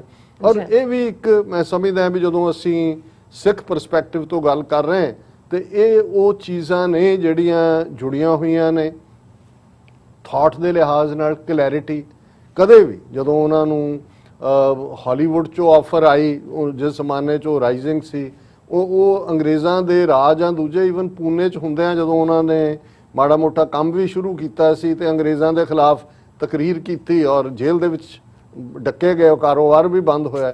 ਔਰ ਉਹਨਾਂ ਦੀਆਂ 2 ਕੋਟਸ ਮੈਂ ਦੇਖ ਰਿਹਾ ਸੀ ਅੱਜ, ਜਦੋਂ ਕਿ ਸਾਡੀ ਬਹੁਤ ਸਾਰੀ ਯੰਗਰ ਜਨਰੇਸ਼ਨ ਬੜੀ ਜਿਹੜੀ ਆ ਉਹ ਤਾਮ ਝਾਮ ਵਾਲੀ ਦੁਨੀਆ ਦੇ ਵਿੱਚ ਬੜੀ ਉਸ ਕਿਸਮ ਦੀ ਸ਼ੌਕ ਦੁਨੀਆ 'ਚ ਰਹਿ ਰਹੀ ਹੈ। ਤੇ ਉਹਨਾਂ ਦਾ ਕਹਿਣਾ ਸੀ ਕਿ industrialization has made us narrow minded, ਕਿ ਵੀ ਜਿਹੜੀ ਤਰੱਕੀ ਦੇ ਨਾਂ ਤੇ ਫਿਰ ਉਹਨਾਂ ਦਾ ਦੂਸਰਾ ਸੀ ਕਿ being developed and being civilised are 2 different things. ਕਿ ਜੀ ਤੁਸੀਂ ਕਹੋ ਜੀ ਬੜਾ ਬੰਗਲਾ ਹੈ, ਬਹੁਤ ਡਿਵੈਲਪਡ ਹੈ, ਇੱਕ ਤਹਿਜ਼ੀਬਸ਼ੁਦਾ ਹੋਣਾ ਔਰ ਤਰੱਕੀ ਹੋਣੀ, ਇਹ 2 ਅੱਡ-ਅੱਡ ਚੀਜ਼ਾਂ ਨੇ। ਸੋ ਖੁਦ ਉਹ ਬਹੁਤ ਸ਼ਾਇਸਤਗੀ ਦੇ ਮਾਲਕ ਤਹਿਜ਼ੀਬਸ਼ੁਦਾ ਇਨਸਾਨ ਸਨ ਔਰ ਉਹਨਾਂ ਦਾ ਜਿਹੜਾ ਉਹ ਆਪਣੇ ਉਸ ਧਰਤੀ ਦੇ ਨਾਲ, ਔਰ ਇਹ ਇਸ ਦੇ ਉੱਤੇ ਮੈਂ ਜ਼ਰੂਰ ਗੱਲ ਥੋੜੀ ਕਰਾਂਗਾ ਵੇਰਵੇ ਦੇ ਨਾਲ ਵੀ, ਕਿ ਕਿਵੇਂ ਹੁਣ ਜਦੋਂ ਉਸ ਦੌਰ 'ਚ ਉਹ ਸ਼ੁਰੂਆਤੀ ਉਹਨਾਂ ਦੀ ਤਰੱਕੀ ਕਿਵੇਂ ਉਹ ਸਟਰਗਲ ਕਰਕੇ ਕਾਮਯਾਬ ਹੁੰਦੇ ਨੇ। ਲੇਕਿਨ 47 ਦਾ ਦੌਰ ਇੱਕ ਪਰਖ ਦੀ ਘੜੀ ਵੀ ਸੀ। ਬਿਲਕੁਲ ਨੂਰ ਜਹਾਂ ਵਰਗੀ ਜਿਹੜੀ ਗਾਇਕਾ ਵੀ ਸੀ, ਐਕਟਰੈਸ ਵੀ ਸੀ, ਉਹਨਾਂ ਨੇ ਪਾਕਿਸਤਾਨ ਜਾਣਾ ਚੁਣਿਆ। ਇਸੇ ਤਰ੍ਹਾਂ ਹੋਰ ਵੀ, ਮੈਂ ਹੁਣ ਵੇਰਵੇ 'ਚ ਨਹੀਂ ਜਾਵਾਂਗਾ, ਲੇਕਿਨ ਉਸ ਦੌਰ ਦੇ ਵਿੱਚ ਦਲੀਪ ਕੁਮਾਰ ਔਰ ਜਿਹੜੇ ਉਸ ਦੌਰ ਦੇ ਜਿਨ੍ਹਾਂ ਨੇ ਬਾਅਦ 'ਚ ਬੰਬੇ ਫਿਲਮ ਇੰਡਸਟਰੀ ਨੂੰ ਜਿਹੜਾ ਬਹੁਤ ਕੁਝ ਦਿੱਤਾ, ਜਿਹੜੇ ਮੁਸਲਮਾਨ ਸਨ, ਉਹਨਾਂ ਨੇ ਚੁਣਿਆ ਕਿ ਵੀ ਨਹੀਂ, ਕਿਉਂਕਿ ਉਹਨਾਂ ਦੇ ਸਾਹਮਣੇ ਇਹੀ ਸੀ ਜਿਹੜਾ ਇੱਕ ਥਾਟ ਮੌਲਾਨਾ ਅਬੁਲ ਕਲਾਮ ਆਜ਼ਾਦ ਔਰ ਉਹਨਾਂ ਸਾਰਿਆਂ ਦੇ ਸੀ ਕਿ ਜੀ ਸਾਡੇ ਤਾਂ ਪੁਰਖਿਆਂ ਦੀਆਂ ਗਰੇਵਜ਼ ਨੇ, ਅਸੀਂ ਇਹ ਛੱਡ ਕੇ, ਇਹ ਸਾਡਾ ਹਿੰਦੁਸਤਾਨ ਸਾਡਾ ਮੁਲਕ ਹੈ।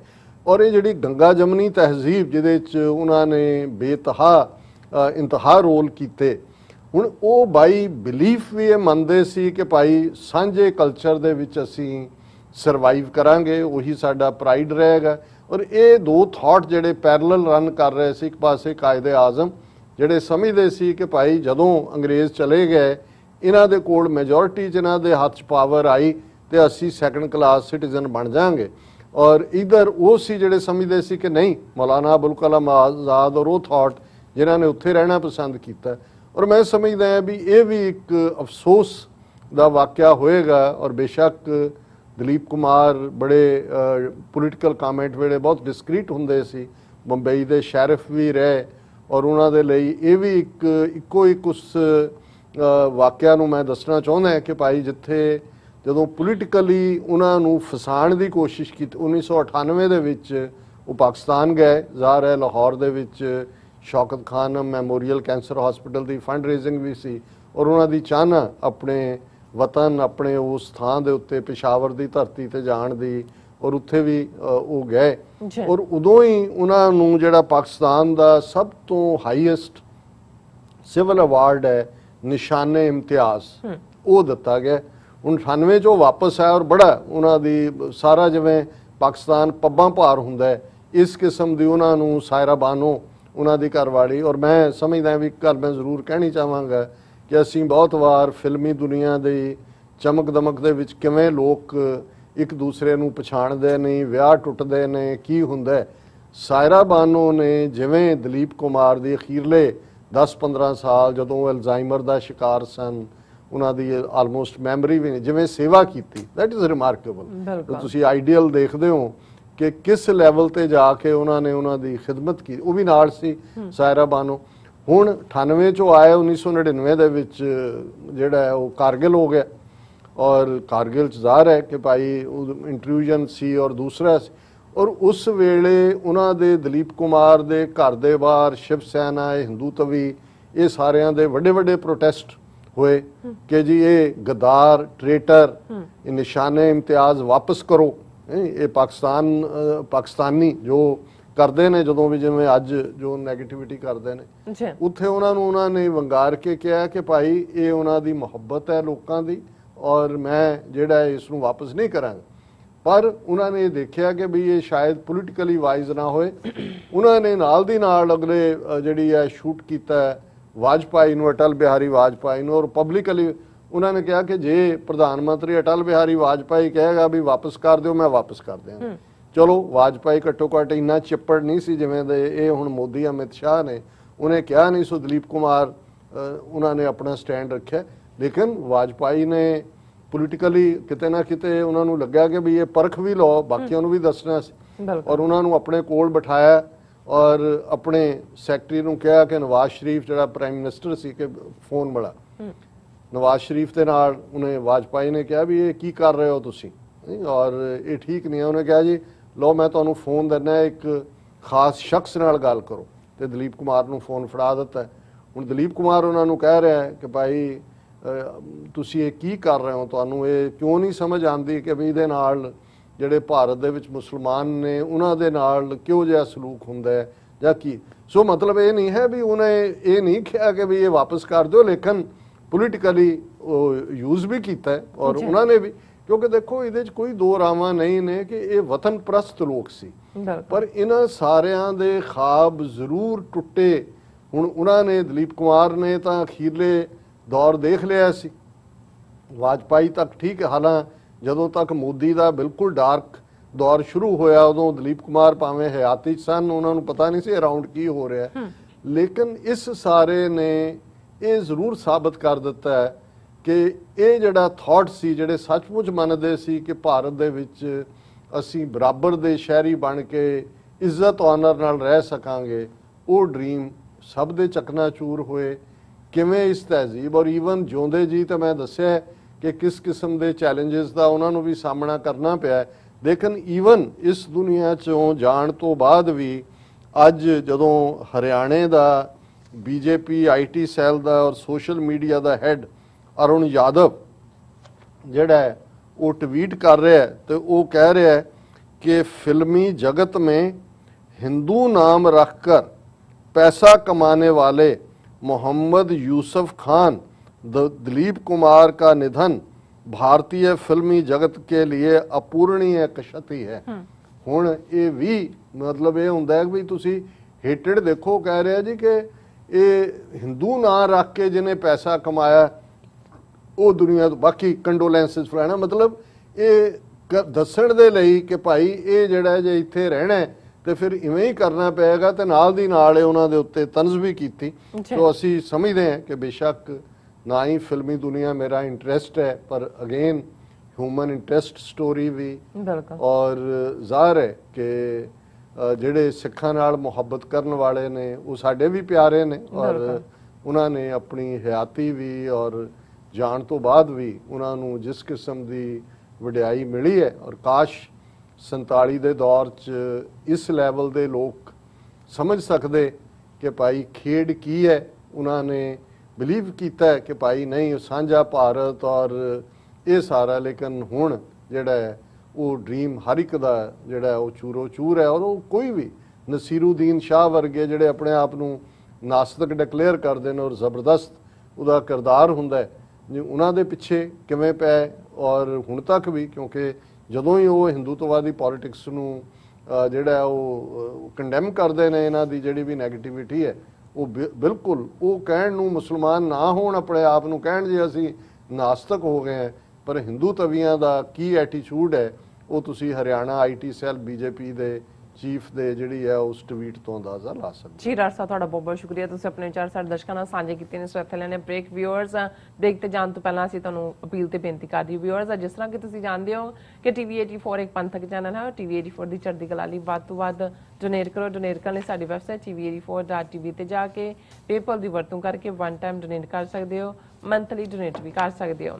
ਤੁਸੀਂ ਟੀਵੀ 84 ਦੇ ਨਾਮ ਤੇ ਚੈੱਕ ਬਣਾ ਕੇ ਸਾਨੂੰ ਮੇਲ ਵੀ ਕਰ ਸਕਦੇ ਹੋ ਸਾਡੇ ਇਸ ਪਤੇ ਤੇ 36-01 37th Avenue Long Island City New York 11101 USA ਜਾਂ ਫਿਰ ਤੁਸੀਂ ਸਾਨੂੰ ਫੋਨ ਰਾਹੀਂ ਵੀ ਸੰਪਰਕ ਕਰ ਸਕਦੇ ਹੋ ਸਾਡੇ ਫੋਨ ਨੰਬਰ ਤੇ 5166191984। ਤੁਸੀਂ ਸਾਨੂੰ ਈਮੇਲ ਵੀ ਕਰ ਸਕਦੇ ਹੋ info@tv84.tv ਤੇ। ਅਸੀਂ ਤੁਹਾਡੇ ਤਹਿ ਦਿਲ ਤੋਂ ਸ਼ੁਕਰਗੁਜ਼ਾਰ ਹੋਵਾਂਗੇ। ਸੋ ਇੱਥੇ ਲੈਣੇ ਬ੍ਰੇਕ। ਵਿਊਅਰਸ ਤੁਸੀਂ ਸਾਨੂੰ ਇਸੇ ਤਰ੍ਹਾਂ ਹੀ ਬਣੇ ਰਹਿਣਾ। ਮਿਲਦੇ ਹਾਂ ਛੋਟੇ ਜਿਹੇ ਬ੍ਰੇਕ ਤੋਂ ਬਾਅਦ।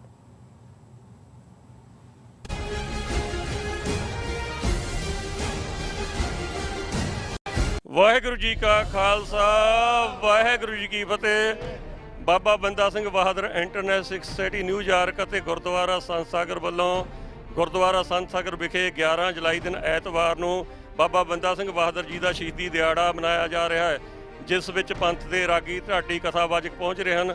ਅਚੇਚੇ ਤੌਰ ਤੇ ਡਾਕਟਰ ਅਮਰਜੀਤ ਸਿੰਘ, ਭਾਈ ਹਰਿੰਦਰ ਸਿੰਘ ਜੀ, ਭਾਈ ਅਮਰੀਕ ਸਿੰਘ ਜੀ ਚੰਡੀਗੜ੍ਹ ਵਾਲੇ ਸੰਗਤਾਂ ਨਾਲ ਸਾਂਝ ਪਾਉਣਗੇ। ਸਮੂਹ ਗੁਰਦੁਆਰਾ ਪ੍ਰਬੰਧਕ ਕਮੇਟੀਆਂ, ਪੰਥਕ ਜਥੇਬੰਦੀਆਂ, ਨਾਨਕ ਨਾਮ ਦੇ ਸੰਗਤਾਂ ਨੂੰ ਬੇਨਤੀ ਹੈ ਕਿ ਹੋਮ ਹਵਾ ਕੇ ਪਹੁੰਚੋ ਤੇ ਗੁਰੂ ਸਾਹਿਬ ਦੀਆਂ ਖੁਸ਼ੀਆਂ ਪ੍ਰਾਪਤ ਕਰੋ ਜੀ। ਵਾਹਿਗੁਰੂ ਜੀ ਕਾ ਖਾਲਸਾ ਵਾਹਿਗੁਰੂ ਜੀ ਕੀ ਫਤਿਹ।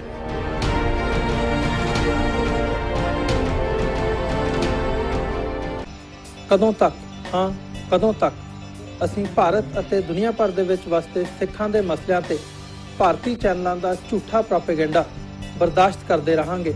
ਆਓ ਮੇਰੇ ਨਾਲ ਜੁੜੋ ਪ੍ਰੋਗਰਾਮ ਗੁਫ਼ਤਗੂ ਵਿੱਚ ਸਿੱਖ ਨਜ਼ਰੀਏ ਤੋਂ ਰੋਜ਼ਾਨਾ ਵਾਪਰ ਰਹੀਆਂ ਘਟਨਾਵਾਂ ਦਾ ਵਿਸ਼ਲੇਸ਼ਣ ਕਰੀਏ। ਲਾਈਵ ਕਾਲਸ ਅਤੇ ਈਮੇਲਸ ਰਾਹੀਂ ਇਸ ਪ੍ਰੋਗਰਾਮ ਦਾ ਹਿੱਸਾ ਬਣੋ।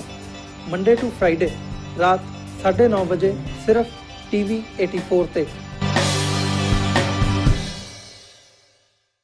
ਕੀ ਤੁਹਾਨੂੰ 30, 40 ਜਾਂ 50 ਦਿਨ ਵੇਟ ਕਰਨੀ ਪੈ ਰਹੀ ਹੈ ਤੁਹਾਡੇ ਚੈੱਕ ਲਈ?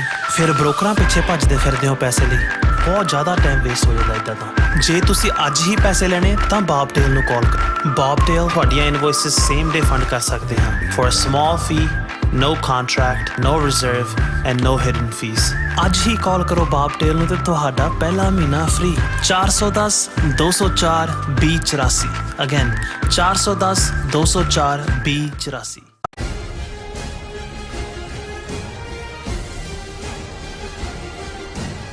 ਬ੍ਰੇਕ ਤੋਂ ਬਾਅਦ ਤੁਹਾਡਾ ਸਭ ਦਾ ਭਰਪੂਰ ਸਵਾਗਤ ਹੈ। ਵਿਊਅਰਸ ਪਹਿਲੇ ਸੈਗਮੈਂਟ ਦੇ ਵਿੱਚ ਆਪਾਂ ਗੱਲਬਾਤ ਕੀਤੀ ਐਕਟਰ ਦਲੀਪ ਕੁਮਾਰ ਦੇ ਹਵਾਲੇ ਨਾਲ, ਜਿਹੜੇ ਕਿ ਸਾਨੂੰ ਅੱਜ ਅਲਵਿਦਾ ਕਹਿ ਗਏ ਨੇ। ਸੋ ਹੁਣ ਆਪਾਂ ਗੱਲਬਾਤ ਕਰਨ ਜਾ ਰਹੇ ਹਾਂ ਭਾਰਤ ਵਿੱਚ ਰਾਜਕਾਰੀ ਬੀਜੇਪੀ ਦੇ ਹਵਾਲੇ ਨਾਲ। ਸੋ ਜਿਸ ਤਰ੍ਹਾਂ ਕਿ ਵਿਊਅਰਸ ਭਾਰਤ ਵਿੱਚ ਰਾਜਕਾਰੀ ਬੀਜੇਪੀ ਭਾਰਤੀ ਜਨਸੰਘ ਪਾਰਟੀ ਦਾ ਨਵਾਂ ਅਵਤਾਰ ਹੈ। ਸੋ ਭਾਰਤੀ ਜਨਸੰਘ ਪਾਰਟੀ ਨੂੰ 1951 ਵਿੱਚ ਸ਼ਾਮਾ ਪ੍ਰਸਾਦ ਮੁਖਰਜੀ ਜੀ ਨੇ ਜਿਹੜੀ ਐਸਟੈਬਲਿਸ਼ ਕੀਤਾ ਸੀ। ਮੋਦੀ ਤੇ ਅਮਿਤ ਸ਼ਾਹ ਵੱਲੋਂ ਮੁਖਰਜੀ ਦੇ ਜਨਮ ਦਿਨ ਤੇ ਜਿਹੜੀ ਹੈ ਉਹ ਸ਼ਰਧਾਂਜਲੀ ਦਿੱਤੀ ਗਈ ਹੈ।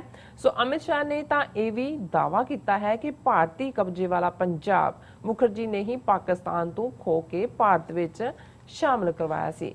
ਸੋ ਇਸ ਦਾਅਵੇ ਵਿੱਚ ਕਿੰਨੀ ਕੁ ਸੱਚਾਈ ਹੈ, ਸੋ ਇਸ ਬਾਰੇ ਆਪਾਂ ਵਿਚਾਰ ਚਰਚਾ ਕਰਨ ਜਾ ਰਹੇ ਹਾਂ। ਸੋ ਅਸੀਂ ਚਾਹਾਂਗੇ ਕਿ ਤੁਸੀਂ ਨਾਲ ਇਸੇ ਤਰ੍ਹਾਂ ਜੁੜੇ ਰਹਿਣਾ। ਦੇਖਣ ਸੁਣਨ ਲਿਖ ਲਈ ਤੁਹਾਡਾ ਸਭ ਦਾ ਬਹੁਤ ਬਹੁਤ ਸ਼ੁਕਰੀਆ ਜੀ। ਡਾਕਟਰ ਸਾਹਿਬ ਕੀ ਕਹਿਣਾ ਚਾਹੋਗੇ?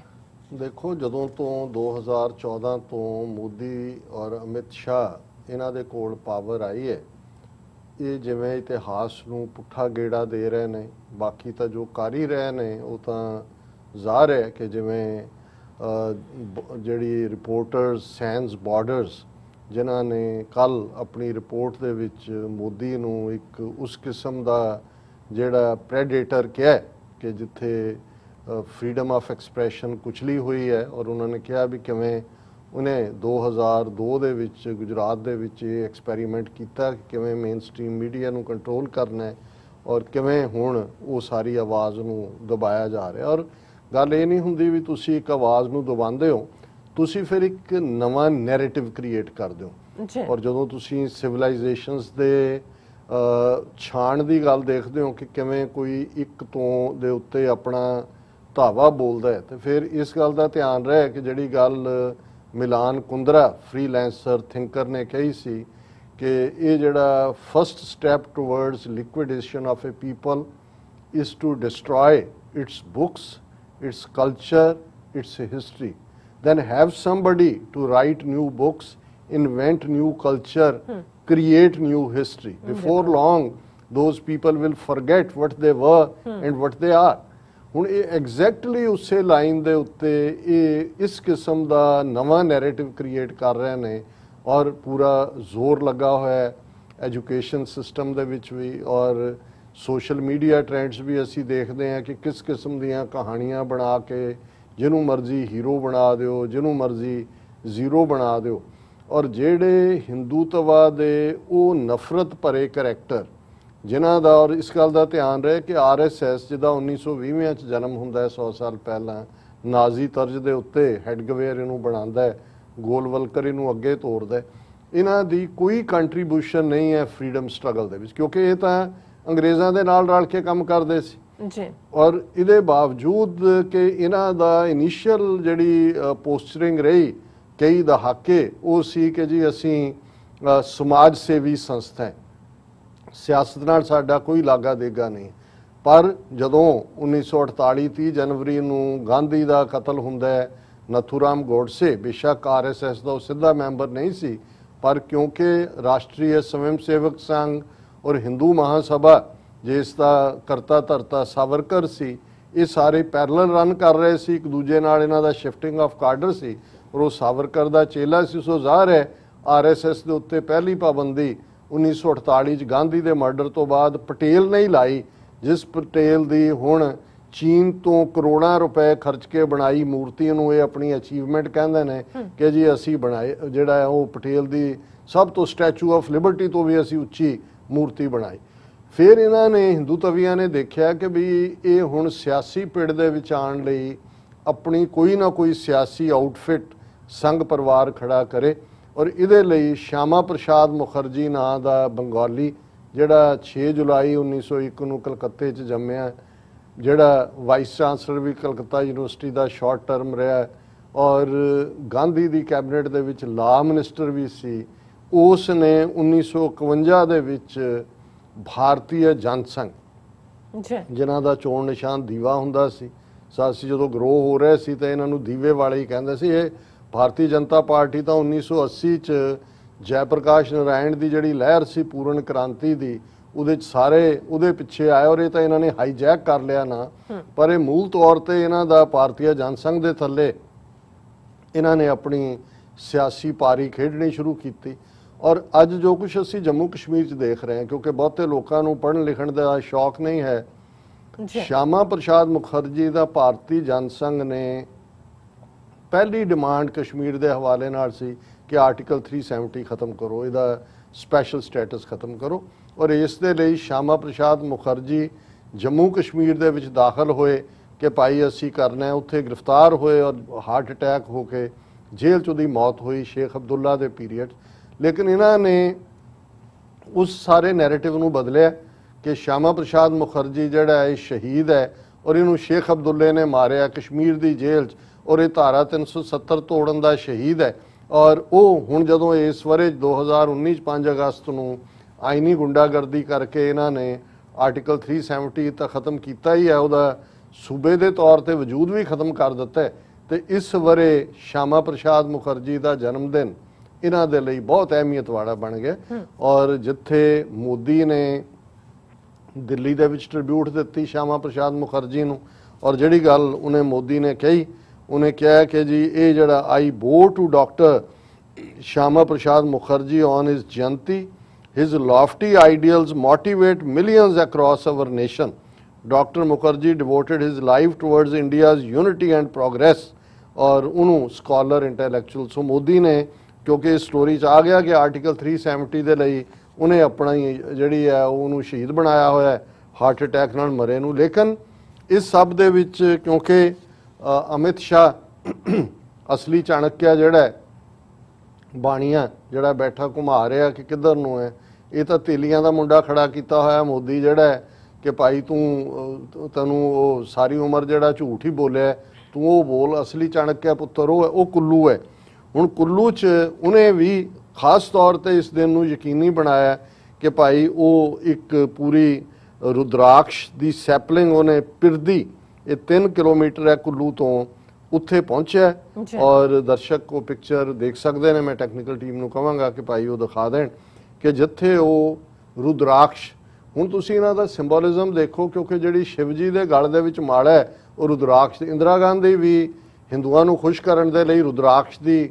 ਮਾਲਾ ਪਹਿਨਦੀ ਸੀ। ਹੁਣ ਇਹ ਰੁਦਰਾਕਸ਼ ਦੀ ਜਿਹੜੀ ਹੈ ਉਹਨੇ ਸੈਪਲਿੰਗ ਜਿਹੜਾ ਉਹ ਉਹਦੇ 'ਚ ਦਿੱਤਾ, ਜਿੱਥੇ ਇੱਕ ਪਾਸੇ ਮਾਲਾ ਹੈ ਉੱਥੇ ਇੱਕ ਜਿਹੜਾ ਉਹਨੂੰ ਪੌਦਾ ਲਾਣਾ ਕਹਿੰਦੇ ਨੇ ਉਹ ਲਾਇਆ। ਔਰ ਮੁਖਰਜੀ ਨੂੰ ਯਾਦ ਕਰਦੇ ਆ, ਜਿਹੜੀ ਗੱਲ ਉਹਨੇ ਕਹੀ ਉਹ ਅਸੀਂ ਆਪਣੀ ਇਸ ਡਿਸਕਸ਼ਨ ਦਾ ਹਿੱਸਾ ਬਣਾਇਆ।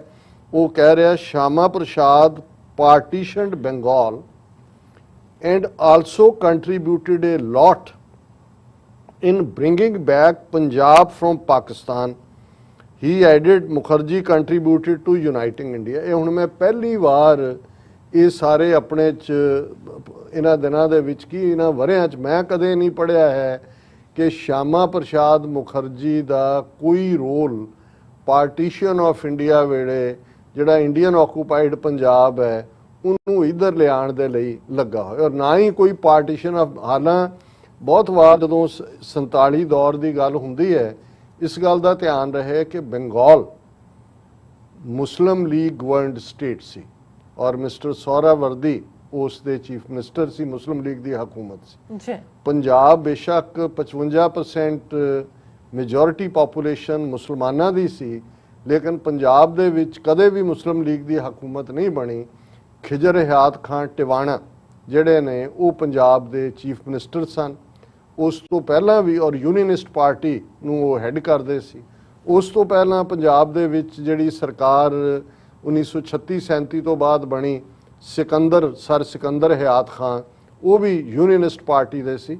ਔਰ ਯੂਨੀਅਨਿਸਟ ਪਾਰਟੀ ਦੇ ਵਿੱਚ ਮੁੱਖ ਤੌਰ ਦੇ ਉੱਤੇ ਜਿਹੜੇ ਫਿਊਡਲ ਵੱਡੇ ਜ਼ਿਮੀਂਦਾਰ ਮੁਸਲਮਾਨ ਔਰ ਅਕਾਲੀ ਦਲ ਸਿੱਖਾਂ ਦੀ ਪਾਰਟੀ ਔਰ ਕਾਂਗਰਸ ਜਿਸ 'ਚ ਹਿੰਦੂ ਡੋਮੀਨੇਟ ਕਰਦੇ ਸੀ, ਥੋੜ੍ਹੇ ਬਹੁਤ ਸਿੱਖ ਵੀ ਸੀ ਨੁਮਾਇੰਦੇ, ਉਹਨਾਂ ਦੀ ਸਾਂਝੀ ਸਰਕਾਰ ਹੁੰਦੀ ਸੀ। ਹੁਣ ਜਦੋਂ ਅਸੀਂ ਕਾਇਦੇ ਆਜ਼ਮ ਦਾ ਐਕਸਟਰਾ ਐਫਰਟ ਦੇਖਦੇ ਹਾਂ ਕਿ ਉਹ ਸਿੱਖ ਲੀਡਰਸ਼ਿਪ ਦੇ ਨਾਲ ਖੁਦ ਵੀ ਮਿਲਦੇ ਨੇ, ਪਟਿਆਲੇ ਜਾ ਕੇ ਇਸ ਟ੍ਰੇਟਰ ਅਮਰਿੰਦਰ ਦੇ ਪਿਓ ਦੇ ਨਾਲ ਵੀ ਮਿਲਦੇ ਨੇ, ਮਾਸਟਰ ਤਾਰਾ ਸਿੰਘ ਦੇ ਨਾਲ ਵੀ ਕਮਿਊਨੀਕੇਟ ਕਰਨ ਦੀ ਕੋਸ਼ਿਸ਼ ਕਰਦੇ ਨੇ, ਸਿੱਖ ਲੀਡਰਾਂ ਦੇ ਨਾਲ ਉਹ ਕੋਈ ਕੰਪਰੋਮਾਈਜ਼ ਸਟ੍ਰਾਈਕ ਕਰਨਾ ਚਾਹੁੰਦੇ ਨੇ, ਉਹਦਾ ਇੱਕ ਯੂਨੀਕ ਰੀਜ਼ਨ ਵੀ ਸੀ।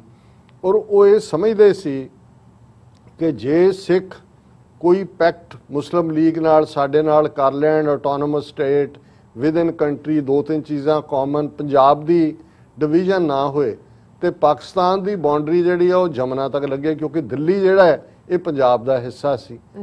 ਔਰ ਉਹਦਾ ਇਹ ਹੋਏਗਾ ਕਿ ਜੇ ਸਾਲਮ ਪੰਜਾਬ ਪਾਕਿਸਤਾਨ 'ਚ ਜਾਂਦਾ ਹੈ ਤੇ ਬੰਗਾਲ ਦੀ ਡਿਵੀਜ਼ਨ ਵੀ ਨਹੀਂ ਹੋਏਗੀ, ਸਾਰਾ ਬੰਗਾਲ, ਕਿਉਂਕਿ ਬੰਗਾਲ ਦੇ ਵਿੱਚ ਤਾਂ ਆਲਰੇਡੀ ਮੁਸਲਿਮ ਮੈਜੋਰਿਟੀ ਸੀ ਔਰ ਹਕੂਮਤ ਵੀ ਮੁਸਲਿਮ ਲੀਗ ਦੀ ਸੀ।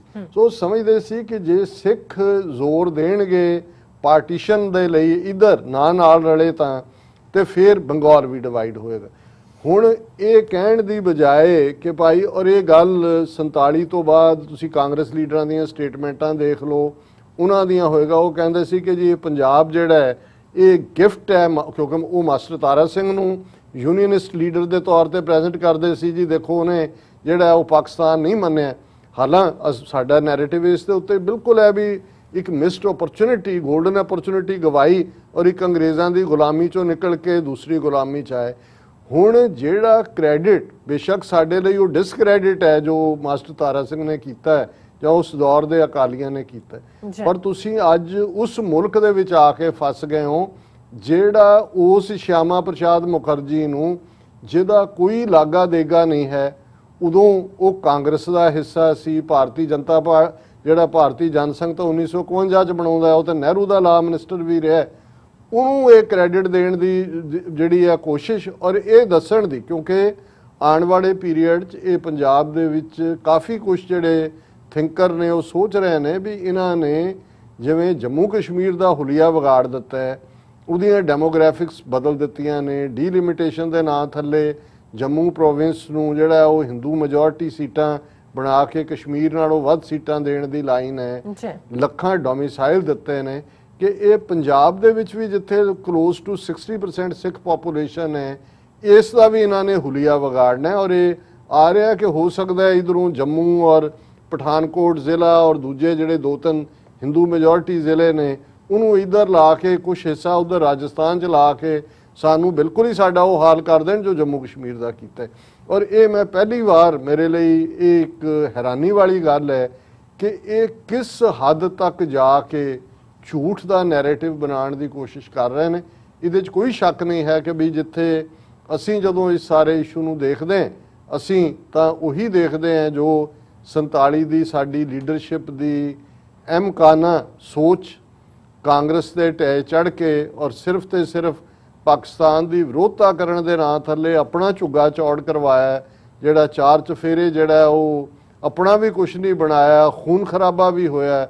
ਔਰ ਉਸ ਸਾਰੇ ਦੇ ਬਾਵਜੂਦ ਇਹ ਜਿਹੜੇ ਨੇ ਜਿਨ੍ਹਾਂ ਦੇ ਲਈ ਮਾਸਟਰ ਤਾਰਾ ਸਿੰਘ ਨੂੰ ਜਿਹੜਾ ਇਹ ਲੱਗਦਾ ਸੀ ਕਿ ਭਾਈ ਇਹ ਸਾਡੇ ਭਰਾ ਨੇ, ਇਹਨਾਂ ਦੇ ਨਾਲ ਅਸੀਂ ਆਪੇ, ਜਿਵੇਂ ਬਲਦੇਵ ਸਿੰਘ ਨੇ ਕਿਹਾ ਰਾਊਂਡ ਟੇਬਲ ਕਾਨਫਰੰਸ ਤੋਂ ਮੁੜਦਿਆਂ ਚਰਚਲ ਨੇ ਸੁਨੇਹਾ ਭੇਜਿਆ, ਭਾਵੇਂ ਉਹ ਆਪੋਜੀਸ਼ਨ ਸੀ, ਕਿ ਭਾਈ ਕੁਛ ਦੇਰ ਰੁਕ ਜਾ, ਅਸੀਂ ਤੁਹਾਡੇ ਨਾਲ ਦੇਖਣਾ ਚਾਹੁੰਦੇ ਹਾਂ ਕਿ ਭਾਈ ਅਸੀਂ ਤੁਹਾਡੀ ਕੌਮ ਦਾ ਵੀ ਜਿਹੜੇ ਲਫ਼ਜ਼ ਸਰਦਾਰ ਕਪੂਰ ਸਿੰਘ ਜਿਹੜੇ ਟੈਸਟੀਮਨੀ ਨੇ ਉਸ ਪੀਰੀਅਡ ਦੇ, ਉਹਨਾਂ ਨੇ ਆਪਣੀ ਸਾਚੀ ਸਾਖੀ 'ਚ ਅੰਕਿਤ ਕੀਤੇ ਨੇ, ਜਿਹਦੇ 'ਚ ਉਹਨਾਂ ਨੇ ਇਹ ਕਿਹਾ ਕਿ ਵੀ ਅਸੀਂ ਕੁਛ ਤੁਹਾਡਾ ਸਿੱਖਾਂ ਦਾ ਕਰਨਾ ਚਾਹੁੰਦੇ ਹਾਂ so that Sikh should be able to walk on the current of history with the feet of their own, ਕਿ ਆਪਣੇ ਪੈਰਾਂ ਦੇ ਨਾਲ ਚੱਲ ਸਕਣ।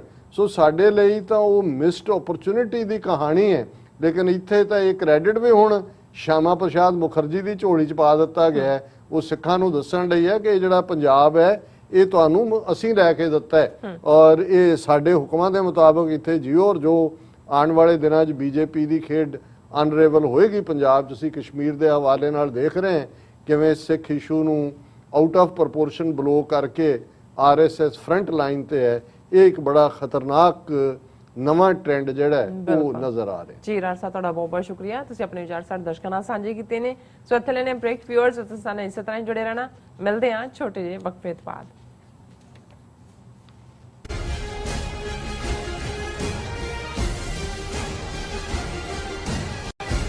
ਵਾਹਿਗੁਰੂ ਜੀ ਕਾ ਖਾਲਸਾ, ਵਾਹਿਗੁਰੂ ਜੀ ਕੀ ਫਤਿਹ।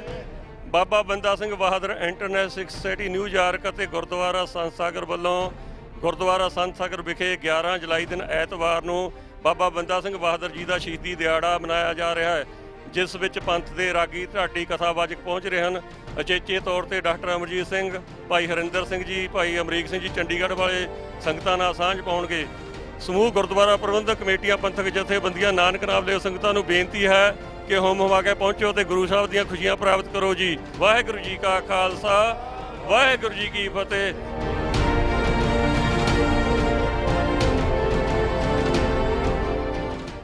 ਵਾਹਿਗੁਰੂ ਜੀ ਕਾ ਖਾਲਸਾ, ਵਾਹਿਗੁਰੂ ਜੀ ਕੀ ਫਤਿਹ। ਮੇਰੇ ਸਾਰੇ ਸੰਸਾਰ ਭਰ ਦੇ ਪੰਜਾਬੀਆਂ ਤੇ ਸਿੱਖ ਭਾਈਚਾਰੇ ਨੂੰ ਬੇਨਤੀ ਹੈ, ਤੁਸੀਂ ਜਲਦੀ ਅੱਜ ਹੀ ਆਪਣੇ ਪੰਜਾਬ ਦੇ ਲਈ the non-governmental Punjab independence referendum ਦੀਆਂ ਵੋਟਾਂ ਰਜਿਸਟਰ ਕਰਵਾਓ।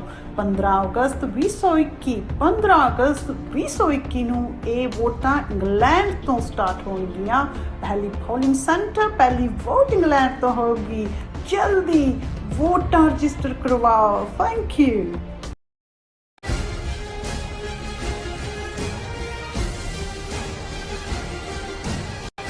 ਗੱਲਬਾਤ ਕਰਨ ਜਾ ਰਹੇ ਹਾਂ ਦਲਾਈ ਲਾਮੇ ਦੇ ਹਵਾਲੇ ਨਾਲ ਕਿ ਦਲਾਈ ਲਾਮੇ ਨੇ ਆਪਣੇ ਜਨਮ ਦਿਨ ਮੌਕੇ ਭਾਰਤ ਦੀ ਤਾਰੀਫ ਕਰਦਿਆਂ ਕਿਹਾ ਹੈ ਕਿ ਭਾਰਤ ਵਿੱਚ ਮੀਡੀਆ ਪੂਰੀ ਤਰ੍ਹਾਂ ਆਜ਼ਾਦ ਹੈ ਅਤੇ ਭਾਰਤ ਵਿੱਚ ਮੁਕੰਮਲ ਤੌਰ ਤੇ ਮਜ਼ਹਬੀ ਸਦਭਾਵਨਾ ਹੈ। ਸੋ ਇਸ ਵਿੱਚ ਕਿੰਨੀ ਕੁ ਸੱਚਾਈ ਹੈ, ਇਸ ਬਾਰੇ ਆਪਾਂ ਗੱਲਬਾਤ ਕਰਨ ਜਾ ਰਹੇ ਹਾਂ। ਸੋ ਅਸੀਂ ਚਾਹਾਂਗੇ ਕਿ ਤੁਸੀਂ ਨਾਲ ਇਸੇ ਤਰ੍ਹਾਂ ਹੀ ਬਣੇ ਰਹਿਣਾ। ਦੇਖਣ ਸੁਣਨ ਲਈ ਐਂਡ ਲਿਖਣ ਲਈ ਤੁਹਾਡਾ ਸਭ ਦਾ ਬਹੁਤ ਬਹੁਤ ਸ਼ੁਕਰੀਆ। ਜੀ ਰਾਜ ਸਾਹਿਬ, ਕੀ ਕਹਿਣਾ ਚਾਹੋਗੇ? ਦੇਖੋ, ਝੂਠ ਤਾਂ ਲੋਕ ਬੋਲਦੇ ਨੇ, ਬਿਲਕੁਲ। ਲੜਾਈ ਵੀ ਤੁਹਾਡੇ ਅੰਦਰ ਦੀ, ਤੁਹਾਡੀ ਜ਼ਹਿਨੀਅਤ ਦੇ ਵਿੱਚ ਸੱਚ ਔਰ ਝੂਠ ਦੀ ਲੜਾਈ ਜਿਹੜੀ ਬਾਹਰ ਨਿਕਲ ਕੇ ਗੁੱਡ ਔਰ ਈਵਲ ਦੀ ਲੜਾਈ ਬਣ ਜਾਂਦੀ ਹੈ, ਉਹ ਹਿੱਸਾ ਹੈ। ਲੇਕਿਨ ਜਦੋਂ ਕੋਈ ਮਜ਼ਹਬੀ ਗਾਰਬ ਦੇ ਵਿੱਚ, ਭੇਖ ਦੇ ਵਿੱਚ ਆਪਣੇ ਆਪ ਨੂੰ ਮਜ਼ਹਬੀ ਡਿਕਲੇਅਰ ਕਰਕੇ ਔਰ ਮਜ਼ਹਬ ਦਾ ਵੀ ਪੇਸ਼ਵਾ, ਆਗੂ, ਰਾਹਨੁਮਾ ਜਿਹੜਾ ਭਿਕਸ਼ੂ ਬਣਿਆ ਹੋਏ, ਜਿਹਦਾ ਇਹ ਕਲੇਮ ਜੋ ਇਹਨਾਂ ਦੀ ਤਿਬਤਨ ਬੁੱਧਿਜ਼ਮ ਦੀ ਟ੍ਰੈਡੀਸ਼ਨ ਕਿ ਜੀ ਰੀਇਨਕਾਰਨੇਸ਼ਨ ਕਿਵੇਂ ਦਲਾਈ ਲਾਮਾ ਨਵਾਂ ਅਵਤਾਰ ਲੈਂਦਾ ਹੈ, ਕਿਵੇਂ ਉਹ ਫਰਾਡ ਜੇ ਕਰਕੇ ਜੀ ਬੱਚਾ ਫਲਾਣੀ ਥਾਂ ਤੇ ਭਿਕਸ਼ੂ ਜਾਂਦੇ ਨੇ ਤੇ ਲਿਆਂਦੇ ਨੇ, ਰੇਜ਼ ਕਰਦੇ ਨੇ, ਇਵੇਂ ਦਾ ਹੀ ਇਹ ਦਲਾਈ ਲਾਮਾ ਜਿਹੜਾ ਇਹ ਰੇਜ਼ ਕੀਤਾ ਹੋਇਆ ਕਿ ਜੀ ਇਹ ਜੰਮਿਆ ਹੀ ਬੁੱਧ ਦਾ ਅਵਤਾਰ ਜੰਮਿਆ, ਕਿਉਂਕਿ ਸਾਰੀ ਰੀਇਨਕਾਰਨੇਸ਼ਨ ਉਹਦੇ 'ਚ ਹੀ ਹੈ। ਔਰ ਹੁਣ ਜਿਹੜਾ ਉਹ 86 ਸਾਲਾਂ ਦਾ ਹੋ ਗਿਆ, ਉਹੀ ਮੰਕਸ ਭਿਕਸ਼ੂਆਂ ਦੀਆਂ ਰੌਬਸ ਪਾਈਆਂ ਹੋਈਆਂ। ਲੇਕਿਨ ਕਿਵੇਂ ਝੂਠ ਦਾ ਜਿਹਨੂੰ ਕਹਿੰਦੇ ਨੇ ਵੀ ਹੱਦ ਬੰਨੇ ਟੱਪਣਾ, ਇੱਕ ਸਫੇਦ ਝੂਠ ਹੁੰਦਾ ਹੈ, ਪਰ ਮੈਂ ਸਮਝਦਾ ਵੀ ਸਫੇਦ ਵੀ ਜਿਹੜਾ ਉਹ ਸ਼ਰਮਸਾਰ ਹੁੰਦਾ ਹੋਣਾ ਹੈ, ਸਫੇਦ ਝੂਠ ਵੀ, ਕਿ ਵੀ ਇਹ ਇਸ ਕਿਸਮ ਦਾ ਮਜ਼ਹਬੀ ਬੰਦਾ ਹੈ ਜਿਹਨੇ ਮਜ਼ਹਬੀ ਆਪਣਾ ਘੱਟੋ ਘੱਟ ਭੇਖ ਧਾਰਨ ਕੀਤਾ ਹੋਇਆ, ਆਪਣਾ ਲਿਬਾਸ ਪਾਇਆ ਹੋਇਆ, ਵੀ ਈਡਾ ਝੂਠਾ ਬੰਦਾ। ਹੁਣ ਅਸੀਂ ਕੱਲ ਡਿਸਕਸ ਕੀਤਾ ਸੀ ਕਿ ਕਿਵੇਂ ਮੋਦੀ ਨੇ ਜਿਹੜਾ ਉਹ ਚੀਨ ਨੂੰ ਪ੍ਰਵੋਕ ਕਰਨ ਦੀ ਲਾਈਨ ਆਪਣੇ ਆਕਾ ਨੂੰ ਖੁਸ਼ ਕਰਨ ਲਈ ਅਮਰੀਕਾ ਨੂੰ ਕਿ ਜੀ ਦਲਾਈ ਲਾਮੇ ਦੇ ਜਨਮ ਦਿਨ ਤੇ ਉਹਨੂੰ ਵਧਾਈ ਦਿੱਤੀ ਔਰ ਉਹਨੂੰ ਪਬਲਿਕ ਕੀਤਾ ਕਿ ਜੀ ਮੁਬਾਰਕ ਦਿੱਤਾ ਹੈ, ਦੱਸਦੇ ਹਾਂ ਕਿ ਜੀ ਅਸੀਂ ਦਲਾਈ ਲਾਮੇ ਨੂੰ ਰੈਕਗਨਾਈਜ਼ ਕਰਦੇ ਹਾਂ। ਹਾਲਾਂ ਬੈਠਾ ਹੈ ਉੱਥੇ 60 ਸਾਲ ਤੋਂ 1959 ਦੇ ਵਿੱਚ ਉੱਥੇ ਜਿਹੜਾ ਅਮਰੀਕਾ ਦੀ CIA ਔਰ ਭਾਰਤ ਦੇ ਇੰਟੈਲੀਜੈਂਸ ਬਿਊਰੋ ਦੇ ਜੁਆਇੰਟ ਆਪਰੇਸ਼ਨ ਦੇ ਨਾਲ ਆਇਆ। ਹੁਣ ਇੱਕ ਪਾਸੇ ਜੇ ਇੱਕ ਝੂਠ ਦਾ ਸਰਗਣਾ ਜਿਹੜਾ ਮੋਦੀ ਹੈ ਤੇ ਉਹ ਪੰਜਾਬੀ ਚੋਂ ਕਹਿੰਦੇ ਨੇ ਵੀ ਉਹ ਇੱਕ ਸ਼ੇਰ ਤੇ ਦੂਜਾ ਸਵਾ ਸ਼ੇਰ। ਹੁਣ ਉਹ ਸਵਾ ਸ਼ੇਰ ਨੂੰ ਦੇਖ ਲਓ ਦਲਾਈ ਲਾਮੇ ਨੂੰ, ਉਹਨੇ ਜਿਹੜਾ ਹੈਦਰਾਬਾਦ ਡੇਟ ਲਾਈਨ ਦੀ ਇਹ ਖਬਰ ਹੈ PTI ਦੀ, ਔਰ ਉੱਥੇ ਉਹਨੇ ਕਿਹਾ ਕਿ ਜੀ ਮੈਂ ਜਿਹੜਾ ਇੱਕ ਪਾਸੇ ਤਾਂ ਉਹ ਕਹਿ ਰਿਹਾ ਕਿ ਮੈਂ ਲੌਂਗੈਸਟ ਗੈਸਟ ਹੈ ਇੰਡੀਆ 'ਚ, ਕਿ ਬਈ ਇਸ ਤੋਂ ਲੰਬੀ ਟਰਮ ਦਾ ਕੋਈ ਗੈਸਟ ਨਹੀਂ ਹੋਏਗਾ। ਫਿਰ ਤੁਸੀਂ ਦੇਖੋ ਵੀ ਜਿਹੜੇ ਲੋਕ ਇਹ ਕਿਸ ਕਿਸਮ ਦੇ ਮਜ਼ਹਬੀ ਜਾਂ ਧਰਮ ਦੇ ਲੋਕ ਨੇ। ਮੈਨੂੰ ਜਿੰਨੀ ਇੱਕ ਸਿੱਖੀ ਦੀ ਸਮਝ ਹੈ ਜਾਂ ਥੋੜਾ ਬਹੁਤ ਇਸਲਾਮ ਨੂੰ ਮੈਂ ਸਮਝ ਸਕਿਆ ਜਾਂ ਥੋੜਾ ਬਹੁਤ ਬ੍ਰਾਹਮਣਵਾਦ ਨੂੰ ਸਮਝਣ ਦੀ ਕੋਸ਼ਿਸ਼ ਹੈ, ਇਹਨਾਂ ਸਾਰਿਆਂ ਦੇ ਵਿੱਚ ਹੀ ਔਰ ਈਸਾਈਅਤ ਉਹਦੇ 'ਚ ਅਲਟੀਮੇਟ ਆਣਾ ਦੁਨੀਆ 'ਚ ਕਦੋਂ ਹੈ ਤੇ ਜਾਣਾ ਕਦੋਂ ਹੈ, ਇਹ ਰੱਬ ਦੇ ਹੱਥ ਵੱਸ ਹੈ। ਤੁਹਾਡਾ ਕੋਈ ਦਾਵਾ ਨਹੀਂ। ਹਾਂ, ਸਾਡਾ ਇਹੀ ਯਤਨ ਕੋਸ਼ਿਸ਼ ਹੁੰਦੀ ਹੈ ਕਿ ਭਾਈ ਅਸੀਂ ਹੁਕਮ ਦੇ ਵਿੱਚ ਜਿਉਣਾ ਸਿੱਖੀਏ ਕਿ ਜੋ ਸਾਡੇ ਨਾਲ ਹੋ ਰਿਹਾ ਉਹ ਵੀ ਚੰਗਾ ਹੋ ਰਿਹਾ, ਜੋ ਹੋਇਆ ਠੀਕ ਹੋਇਆ, ਜੋ ਹੋਏਗਾ ਠੀਕ ਹੋਏਗਾ। ਔਰ ਅਸੀਂ ਤਾਂ ਫਰਮਲੀ ਕਿ ਕੱਲੇ ਆਵੇ ਨਾਨਕਾ ਸੱਦੇ ਉੱਠੀ ਜਾਏ, ਕਿ ਜਦੋਂ ਰੱਬ ਭੇਜਦਾ ਅਸੀਂ ਇਸ ਦੁਨੀਆ 'ਚ ਆ ਜਾਂਦੇ ਹਾਂ। ਜਦੋਂ ਉਹ ਆਵਾਜ਼ ਮਾਰਦਾ ਔਰ ਅੱਲਾਹ ਤਾਲਾ ਨੇ, ਵਾਹਿਗੁਰੂ ਨੇ, ਰੱਬ ਨੇ, ਭਗਵਾਨ ਨੇ, ਜੇ ਹਿੰਦੂ ਥਾਟ ਨਾਲ ਕਹੀਏ ਕਿ ਤੁਹਾਡੇ ਲਿਖੇ ਹੋਏ ਨੇ, ਸਾਹ ਵੀ ਲਿਖੇ ਹੋਏ ਨੇ, ਥਾਂ ਵੀ ਲਿਖੀ ਹੋਈ ਹੈ, ਤੁਸੀਂ ਕਿਵੇਂ ਜਾਣਾ। ਹੁਣ ਇਸ ਭੇਖੀ ਫਰਾਡੀਏ ਆਪਣੇ ਆਪ ਨੂੰ ਦਲਾਈ ਲਾਮਾ ਔਰ ਰੀਇਨਕਾਰਨੇਸ਼ਨ ਬੁੱਧਾ ਦੀ ਕਹਿਣ ਵਾਲੇ ਨੂੰ ਦੇਖੋ, ਇੱਕੋ ਕਲੇਮ ਕਰਦਾ ਹੈ ਕਿ ਜੀ ਮੈਂ ਸਭ ਦਾ ਸ਼ੁਕਰੀਆ, ਮੈਂ ਵੈਸੇ ਘੱਟੋ ਘੱਟ 110 ਸਾਲ ਦੀ ਉਮਰ ਜੀਣੀ ਹੈ। ਹੁਣ ਇਹ ਰੱਬ ਦੇ ਵੀ ਉੱਤੇ, ਰੱਬ ਦਾ ਇਹ ਗੋਡ ਇਨ ਚੀਫ ਬਣ ਗਿਆ ਵੀ ਇਹ ਡਿਸਾਈਡ ਕਰੇਗਾ ਕਿ ਇਹਨੇ ਕੀ ਜੀਣਾ। ਔਰ ਫਰਾਡ ਤਾਂ ਵੈਸੇ ਵੀ ਹੈ। ਹਾਲਾਂ ਉਹਨੇ ਉੱਥੇ ਮੈਕਲੋਡਗੰਜ 'ਚ ਆਪਣਾ ਖੋਲ੍ਹਿਆ ਹੋਇਆ ਤਿਬਤਨ ਦਵਾਈਆਂ ਕਿ ਜੀ ਉਹ ਇਲਾਜ ਤਿਬਤਨ ਹਰਬਸ, ਬੜੇ ਦੂਰੋਂ ਦੂਰੋਂ ਲੋਕ ਪ੍ਰੋਪੇਗੈਂਡੇ ਦੇ ਥੱਲੇ ਆਉਂਦੇ ਨੇ। ਆਪ ਉਹ PGI ਦੌੜਿਆ ਹੁੰਦਾ ਚੰਡੀਗੜ੍ਹ, ਉੱਥੇ ਚੈੱਕਅਪ ਵੀ ਕਰਵਾਉਂਦਾ, ਆਪ ਉਹਨਾਂ ਦੀ ਦਵਾਈ ਖਾਂਦਾ, ਆਪ ਆਪਣੀ ਨਹੀਂ ਖਾਂਦਾ। ਜਿਵੇਂ ਉਹ ਰਾਮਦੇਵ ਜਿਹੜਾ ਉਹ ਕੋਰੋਨਲ ਵੇਚ ਰਿਹਾ, ਕਹਿੰਦਾ ਮੈਂ ਲਗਵਾਉਂਗਾ, ਵੈਕਸੀਨ ਵੀ ਲਗਵਾਉਂਗਾ। ਔਰ ਆਪ ਜਦੋਂ ਹੁੰਦਾ ਤਾਂ ਪੁੱਠੇ ਹੁੰਦੇ ਨੇ। ਗਾਂਧੀ ਵੀ ਪਹਿਲਾਂ ਫਰਾਡ ਕਰਨਾ ਜੀ, ਆਯੁਰਵੇਦ ਔਰ ਫਲਾਣਾ, ਜਦੋਂ ਅਪੈਂਡਿਕਸ ਦੀ ਦਰਦ ਹੋਈ ਕਹਿੰਦਾ ਕਰਾਈਏ ਸਰਜਰੀ, ਹਾਂ ਕਰਾਓ, ਚੀਕਾਂ ਮਾਰ ਰਿਹਾ ਸੀ ਕਿ ਹੁਣ ਇਹ ਸਾਰੇ ਫਰਾਡੀ ਹੈ ਇਸ ਕਿਸਮ ਦੇ। ਹੁਣ ਇਹ ਤਾਂ ਉਹਦਾ ਆਪਣੇ ਆਪ 'ਚ ਤੁਸੀਂ ਇਸ ਤੋਂ ਅੰਦਾਜ਼ਾ ਲਾ ਸਕਦੇ ਹੋ ਕਿ ਇਹ ਕਿੰਨਾ ਕੁ ਜਿਹੜਾ ਉਹ ਜਿਉਣ ਵਾਲਾ। ਪਰ ਉਹ ਰੱਬ ਨੂੰ ਜਵਾਬਦੇਹ ਨੇ। ਜਿਹੜੀ ਗੱਲ ਪਬਲਿਕ ਅਰੀਨਾ 'ਚ, ਔਰ ਮੈਂ ਅਕਸਰ, ਕਿਉਂਕਿ ਹੁਣ ਜੇ ਤੁਸੀਂ ਦੇਖੋ ਵੀ ਧਰਮਸ਼ਾਲਾ ਜਿਹੜਾ ਜਿੱਥੇ ਇਹਦਾ ਹੈੱਡਕੁਆਰਟਰ ਹੈ, ਇਹ ਅੰਮ੍ਰਿਤਸਰ ਤੋਂ 180 ਕਿਲੋਮੀਟਰ ਹੈ, ਲਗਭਗ 90 ਕਿਲੋਮੀਟਰ ਪਠਾਨਕੋਟ ਹੈ, ਪਠਾਨਕੋਟ ਤੋਂ ਅੱਗੇ 90 ਕਿਲੋਮੀਟਰ ਧਰਮਸ਼ਾਲਾ ਹੈ, ਮਕਲੋਡਗੰਜ। ਜੂਨ 84 ਦਾ ਹਮਲਾ ਟੈਂਕਾਂ ਤੋਪਾਂ ਦੇ ਨਾਲ ਸਾਰਾ ਪੰਜਾਬ ਕੱਟ ਆਫ। ਔਰ ਇਹ ਨਹੀਂ ਹੈ ਵੀ ਦਲਾਈ ਲਾਮਾ ਕੋਈ ਸਿੱਖਾਂ ਬਾਰੇ ਤੋਂ ਵਾਕਿਫ ਨਹੀਂ ਹੈ। ਪਹਿਲੀ ਵਾਰ ਦਲਾਈ ਲਾਮੇ ਨੂੰ ਮਿਲਣ ਦਾ ਵੀ ਮੈਨੂੰ ਉਦੋਂ ਮੌਕਾ ਮਿਲਿਆ ਆਪਣੇ ਪਿਤਾ ਜੀ ਦੇ ਨਾਲ, ਜਦੋਂ 1969 ਦੇ ਵਿੱਚ ਗੁਰੂ ਨਾਨਕ ਸਾਹਿਬ ਦੇ 500 ਸਾਲਾ ਪ੍ਰਕਾਸ਼ ਪੁਰਬ ਦੇ ਮੌਕੇ ਪੰਜਾਬ ਦੇ ਵਿੱਚ ਜਸਟਿਸ ਗੁਰਨਾਮ ਸਿੰਘ ਦੀ ਸਰਕਾਰ ਸੀ। ਔਰ ਉਸ ਵੇਲੇ ਆਤਮਾ ਸਿੰਘ ਜਿਹੜੇ ਰੈਵਨਿਊ ਮਿਨਿਸਟਰ ਸੀ ਪੰਜਾਬ ਦੇ, ਮਾਲ ਮੰਤਰੀ, ਉਹਨਾਂ ਨੇ ਉਹ ਆਏ ਧਰਮਸ਼ਾਲਾ ਔਰ ਉੱਥੇ ਉਹਨਾਂ ਨੇ ਇਹ ਸ਼੍ਰੋਮਣੀ ਕਮੇਟੀ ਔਰ ਪੰਜਾਬ ਸਰਕਾਰ ਉਹਨੂੰ 500 ਸਾਲਾ ਸੀ ਗੁਰੂ ਨਾਨਕ ਸਾਹਿਬ ਦਾ, ਉਹਨੂੰ ਵੱਡੇ ਪੱਧਰ ਤੇ ਮਨਾਉਣਾ ਚਾਹੁੰਦੇ ਸੀ। ਔਰ ਉਹਨਾਂ ਦਾ ਇਹ ਸੀ ਕਿ 5 ਜਿਹੜੇ ਅੱਡ-ਅੱਡ ਧਰਮਾਂ ਦੇ ਹੈੱਡ ਨੇ ਉਹ ਆ ਕੇ ਐਡਰੈਸ ਕਰਨ ਅੰਮ੍ਰਿਤਸਰ ਮੰਜੀ ਸਾਹਿਬ, ਕਿਉਂਕਿ ਇਹਨੂੰ ਬੁੱਧ ਧਰਮ ਦੇ ਦਲਾਈ ਲਾਮੇ ਦੇ ਤੌਰ ਤੇ ਦੇਖਿਆ ਜਾਂਦਾ ਹੈ, ਤੇ ਉਹ ਇਨਵਾਈਟ ਕਰਨ ਦੇ ਲਈ ਇਹਨੂੰ ਦਲਾਈ ਲਾਮੇ ਨੂੰ ਆਏ। ਮੈਂ ਬਹੁਤ ਛੋਟਾ ਸੀ, ਮੈਂ ਆਪਣੇ ਪਿਤਾ ਜੀ ਦੇ ਨਾਲ ਗਿਆ, ਉਹ ਨਾਲ ਸੀ। ਔਰ ਮੈਂ ਉਦੋਂ ਤੋਂ ਹੀ ਮੈਨੂੰ ਇਹ ਹਮੇਸ਼ਾ ਇਹ ਰਿਹਾ ਕਿ ਵੀ ਇਹ ਜਦੋਂ ਜੂਨ 84 ਹੁੰਦਾ ਹੈ, ਜਿਹੜਾ ਬੰਦਾ 1969 ਦੇ ਵਿੱਚ ਇੱਕ VIP ਸੀ, ਉਹਨੇ ਆ ਕੇ ਰਿਪਰੈਜ਼ੈਂਟ ਕੀਤਾ ਬੁੱਧ ਧਰਮ ਨੂੰ, ਸਿੱਖਾਂ ਨੇ ਵੀ ਸਿਰ ਤੇ ਚੁੱਕਿਆ, ਬਾਕੀ ਵੀ ਆਏ, ਦੂਜੇ ਧਰਮਾਂ ਦੇ, ਇਸਲਾਮ ਦੇ ਵੀ ਇਮਾਮ ਆਏ ਦੂਜੇ, ਕਿ ਵੀ ਉਸੇ ਹੀ ਦਰਬਾਰ ਸਾਹਿਬ ਅਕਾਲ ਤਖਤ ਦੇ ਉੱਤੇ ਟੈਂਕਾਂ ਤੋਪਾਂ ਨਾਲ ਹਮਲਾ ਹੋ ਰਿਹਾ ਹੈ। ਇਹ 180 ਕਿਲੋਮੀਟਰ ਦੂਰ ਬੈਠਾ ਹੋਇਆ, ਇਹਦੀ ਜ਼ਬਾਨ ਨਹੀਂ ਖੁੱਲੀ ਹੈ। ਹਾਲਾਂ ਪੋਪ ਇੱਥੇ ਵੈਟੀਕਨ 'ਚ ਬੈਠਾ, ਉਹਨੇ ਕਿਹਾ ਵੀ ਇਹ ਮਜ਼ਹਬੀ ਥਾਵਾਂ, ਧਾਰਮਿਕ ਥਾਵਾਂ ਤੇ ਖੂਨ ਨਹੀਂ ਡੁੱਲਣਾ ਚਾਹੀਦਾ ਔਰ ਬੇਗੁਨਾਹ ਦਾ ਖੂਨ ਨਹੀਂ ਡੁੱਲਣਾ ਚਾਹੀਦਾ, ਲੇਕਿਨ ਇਹਨੇ ਆਪਣੀ ਜ਼ਬਾਨ ਸੀਤੀ ਹੋਈ ਸੀ। ਮੁਸਲਮਾਨਾਂ ਬਾਬਰੀ ਮਸਜਿਦ ਢਾਈ ਗਈ, ਮੁਸਲਮਾਨਾਂ ਦੇ ਨਾਲ ਕੀ ਹੋਇਆ, ਮਸਜਿਦ ਢਾਣ ਤੋਂ ਬਾਅਦ ਮੁੰਬਈ ਦੇ ਵਿੱਚ ਕੀ ਹੋਇਆ, ਦੂਸਰੀਆਂ ਥਾਵਾਂ ਔਰ ਲਗਾਤਾਰਤਾ ਨਾਲ ਕੀ ਹੋ ਰਿਹਾ, ਇਹਦੀ ਜ਼ਬਾਨ ਬੰਦ। ਉੜੀਸਾ ਦੇ ਵਿੱਚ ਕੰਧਮਾਲ ਤੋਂ ਲੈ ਕੇ ਕਿਵੇਂ ਈਸਾਈਆਂ ਦੇ ਖਿਲਾਫ, ਕਿਵੇਂ ਉਹਨਾਂ ਦੇ ਆਸਟ੍ਰੇਲੀਅਨ ਮਿਸ਼ਨਰੀ ਮਿਸਟਰ ਗ੍ਰੈਮ ਸਟੈਨ, ਉਹਨਾਂ ਦੇ 2 ਬੇਟੇ 9 ਤੇ 11 ਸਾਲ ਦੇ, ਉਹਨਾਂ ਤਿੰਨਾਂ ਨੂੰ ਹੀ ਬਾਪ ਔਰ ਬੱਚਿਆਂ ਨੂੰ ਜਿਉਂਦੇ ਬਜਰੰਗ ਦਲ ਨੇ ਸਾੜ, ਇਹਦੀ ਜ਼ਬਾਨ ਨਹੀਂ ਖੁੱਲੀ। ਹੁਣ ਬਿਲਕੁਲ ਉੱਥੇ ਦੇਖਦਿਆਂ ਹੋਇਆਂ ਕਿ ਕੀ ਹੋ ਰਿਹਾ ਹੈ, ਲੇਕਿਨ ਤੂੰ ਚੁੱਪ ਹੀ ਰਹਿ ਜੇ ਤੇਰੇ 'ਚ ਹਿੰਮਤ ਨਹੀਂ। ਹੁਣ ਉਹ ਇਹ ਕਹਿ ਰਿਹਾ ਹੈ, ਔਰ ਇਹਨੂੰ ਹੈਡਲਾਈਨ ਲਾਏ ਉਹਨਾਂ ਨੇ ਵੀ ਬਣਾਇਆ, ਉਹਨੇ ਕਿਹਾ ਕਿ ਵੀ ਜਿਹੜਾ India, as I always mentioned, India is my home, I was born in Tibet but most of my life spent in this country, I really feel proud. ਫਿਰ ਉਹ ਕਹਿੰਦਾ ਬਟ ਇਹ ਜਿਹੜਾ ਉਹਨਾਂ ਨੇ ਕਿਹਾ ਕਿ ਜੀ ਮੈਂ religious harmony in India was remarkable and there is free media. Describing India as a secular country, the Tibetan leader in exile said he has been promoting ahimsa and compassion. ਉਹਦੇ ਲਈ ਲਫ਼ਜ਼ ਉਹਨੇ ਵਰਤੇ ਅਹਿੰਸਾ ਔਰ ਕਰੁਣਾ, ਕਰੁਣਾ ਕੰਪੈਸ਼ਨ ਲਈ, ਦਇਆ ਲਈ।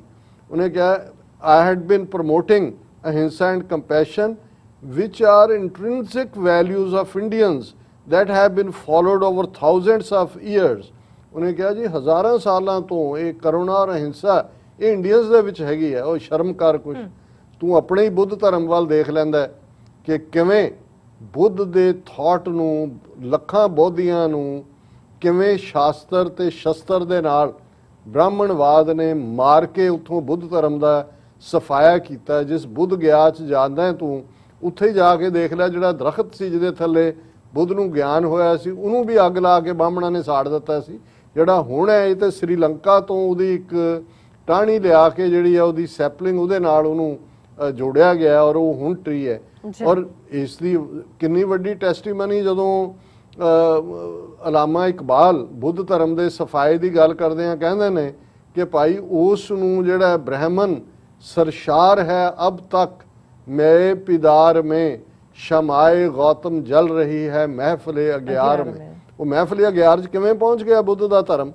ਸ਼ਾਸਤਰ ਔਰ ਸ਼ਸਤਰ, ਲੱਖਾਂ ਬੋਧੀਆਂ ਦਾ ਕਤਲ, ਉਹਨਾਂ ਦੀਆਂ ਮੋਨੈਸਟਰੀਜ਼ ਨੂੰ ਜਿਹੜਾ ਉਹਨਾਂ 'ਚ ਬੁੱਧ ਦੀਆਂ ਮੂਰਤੀਆਂ ਚੁੱਕ ਕੇ ਬਾਹਰ ਸ਼ਿਵਲਿੰਗ, ਜਿੰਨੇ ਇਹਨਾਂ ਦੇ ਪ੍ਰਾਚੀਨ ਮੰਦਰ ਨੇ ਸਾਰੇ ਬੁੱਧ ਦੇ ਜਿਹੜੇ ਨੇ ਬੁੱਧ ਪੀਰੀਅਡ ਦੇ ਲਗਭਗ ਉਹ ਕਨਿਸ਼ਕਾ ਅਸ਼ੋਕਾ ਤੱਕ ਦੇ ਨੇ।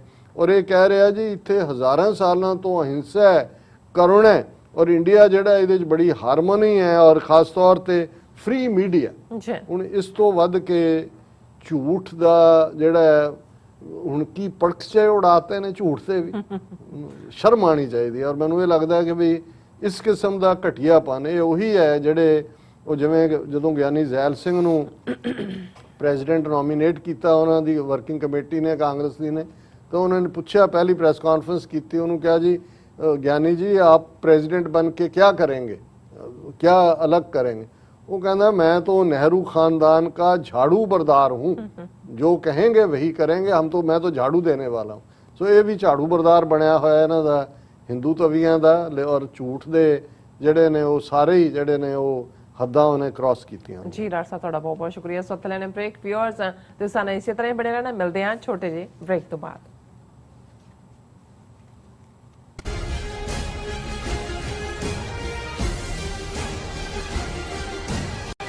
ਵਾਹਿਗੁਰੂ ਜੀ ਕਾ ਖਾਲਸਾ ਵਾਹਿਗੁਰੂ ਜੀ ਕੀ ਫਤਿਹ। Baba Banda Singh Bahadur international Sikh society New York ਅਤੇ ਗੁਰਦੁਆਰਾ ਸੰਤ ਸਾਗਰ ਵੱਲੋਂ ਗੁਰਦੁਆਰਾ ਸੰਤ ਸਾਗਰ ਵਿਖੇ 11 ਜੁਲਾਈ ਦਿਨ ਐਤਵਾਰ ਨੂੰ ਬਾਬਾ ਬੰਦਾ ਸਿੰਘ ਬਹਾਦਰ ਜੀ ਦਾ ਸ਼ਹੀਦੀ ਦਿਹਾੜਾ ਮਨਾਇਆ ਜਾ ਰਿਹਾ ਹੈ, ਜਿਸ ਵਿੱਚ ਪੰਥ ਦੇ ਰਾਗੀ ਢਾਡੀ ਕਥਾਵਾਚਕ ਪਹੁੰਚ ਰਹੇ ਹਨ। ਅਚੇਚੇ ਤੌਰ ਤੇ ਡਾਕਟਰ ਅਮਰਜੀਤ ਸਿੰਘ, ਭਾਈ ਹਰਿੰਦਰ ਸਿੰਘ ਜੀ, ਭਾਈ ਅਮਰੀਕ ਸਿੰਘ ਜੀ ਚੰਡੀਗੜ੍ਹ ਵਾਲੇ ਸੰਗਤਾਂ ਨਾਲ ਸਾਂਝ ਪਾਉਣਗੇ।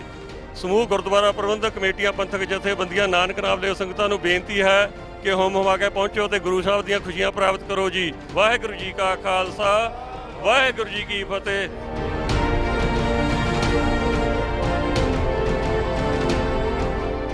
ਕੀ ਤੁਸੀਂ ਰੋਜ਼ਾਨਾ ਕੰਮ ਤੇ ਆਪਣਾ ਵਧੇਰੇ ਸਮਾਂ ਬਿਤਾਉਣ ਤੋਂ ਪਰੇਸ਼ਾਨ ਹੋ?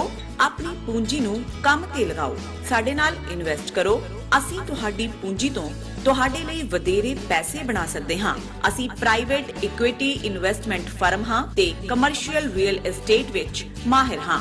Property management, leasing, asset management, commercial real estate investment ਵਿੱਚ ਸਾਰੀਆਂ ਸੇਵਾਵਾਂ ਲਈ ਅਮਰੀਕਾ ਭਰ ਵਿੱਚੋਂ ਤੁਸੀਂ ਸਾਡੇ ਤੱਕ ਪਹੁੰਚ ਕਰ ਸਕਦੇ ਹੋ। ਆਜ਼ਾਦ ਕਮਰਸ਼ੀਅਲ ਰੀਅਲਟੀ ਸਰਵਿਸਿਜ਼ ਤੇ Azad family trust, 701 north post oak road, suite number 204, Houston, Texas. ਤੁਸੀਂ ਸਾਨੂੰ ਸਾਡੇ ਫੋਨ ਨੰਬਰ 7136861277 ਤੇ ਵੀ ਸੰਪਰਕ ਕਰ ਸਕਦੇ ਹੋ। ਆਜ਼ਾਦ ਕਮਰਸ਼ੀਅਲ ਰੀਅਲਟੀ ਸਰਵਿਸਿਜ਼।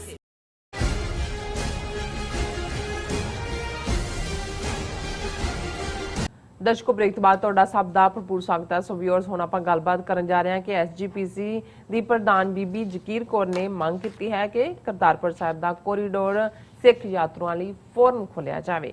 ਉਹਨਾਂ ਕਿਹਾ ਕਿ ਦਗੇਬਾਜ਼ ਮੋਦੀ ਐਸਾ ਨਾ ਕਰਕੇ ਸਿੱਖਾਂ ਦੇ ਜਜ਼ਬਾਤਾਂ ਨਾਲ ਜਿਹੜਾ ਉਹ ਖੇਡ ਰਿਹਾ। ਸੋ ਇਸ ਬਾਰੇ ਆਪਾਂ ਗੱਲਬਾਤ ਕਰਨ ਜਾ ਰਹੇ ਹਾਂ। ਸੋ ਅਸੀਂ ਚਾਹਾਂਗੇ ਕਿ ਤੁਸੀਂ ਨਾਲ ਇਸੇ ਤਰ੍ਹਾਂ ਹੀ ਜੁੜੇ ਰਹਿਣਾ। ਦੇਖਣ, ਸੁਣਨ, ਲਿਖਣ ਲਈ ਤੁਹਾਡਾ ਸਭ ਦਾ ਬਹੁਤ-ਬਹੁਤ ਸ਼ੁਕਰੀਆ ਜੀ। ਡਾਕਟਰ ਸਾਹਿਬ, ਕੀ ਵਿਚਾਰਾਂ ਨੇ? ਵੈਸੇ ਅਕਾਲੀਆਂ ਨੂੰ ਹੁਣ ਜਿਵੇਂ ਸਿੱਖ ਪੰਥ ਦੇ ਜਜ਼ਬਾਤਾਂ ਦੀ ਯਾਦ ਦਹਾਨੀ ਹੋ ਰਹੀ ਹੈ ਔਰ ਉਹਦੇ ਲਈ ਬਿਆਨਬਾਜ਼ੀਆਂ ਕਰ ਰਹੇ ਨੇ, ਕਿਉਂਕਿ ਪਾਵਰ ਤੋਂ ਬਾਹਰ ਨੇ ਨਾ। ਪੰਜਾਬ 'ਚ ਪਾਵਰ ਹੈ, ਦਿੱਲੀ ਵਾਲਿਆਂ ਨੇ ਵੀ ਜਿਹੜਾ ਉੱਠ ਦਿਖਾਇਆ ਹੋਇਆ ਔਰ ਹੁਣ ਉਹਨਾਂ ਨੂੰ 1955 'ਚ ਪਹਿਲਾ ਅਟੈਕ ਦਰਬਾਰ ਸਾਹਿਬ ਦੇ ਉੱਤੇ ਵੀ ਯਾਦ ਆਇਆ। ਔਰ ਜਗੀਰ ਕੌਰ ਦਾ ਜਿਹੜਾ ਅੱਜ ਬਿਆਨ ਹੈ ਉਹ ਪੂਰਾ ਜਿਹੜਾ ਉਹ ਤਿੱਖੀ ਸੁਰ ਵਾਲਾ ਹੈ ਔਰ ਉਹਨੂੰ ਮੋਦੀ ਨੂੰ ਟ੍ਰਿਕੀ ਮੋਦੀ ਕਿਹਾ। ਉਹਨੇ ਕਿਹਾ ਵੀ ਇਹ ਕਰਤਾਰਪੁਰ ਕੋਰੀਡੋਰ ਖੋਲ੍ਹਣਾ ਹੈ ਤਾਂ ਐਵੇਂ ਸਿੱਖਾਂ ਦੇ ਜਜ਼ਬਾਤਾਂ ਨਾਲ ਟ੍ਰਿਕਸ। ਪਹਿਲਾਂ ਉਹਨਾਂ ਦੀ ਸਟੇਟਮੈਂਟ ਜਿਹੜੀ ਹੈ ਉਹ ਪੜ੍ਹਨਾ। ਉਹਨੇ ਇਹ ਕਿਹਾ, The Government of India should immediately open the Shri Kartarpur Sahib corridor as it is associated with the sentiments of Sikh community. Letters have been written many times to Government of India in this regard and another letter will be written soon. ਕਿ ਜੀ ਖੋਲੋ, ਸਿੱਖਾਂ ਦੇ ਜਜ਼ਬਾਤਾਂ ਨਾਲ ਤਾਲੁਕ ਹੈ।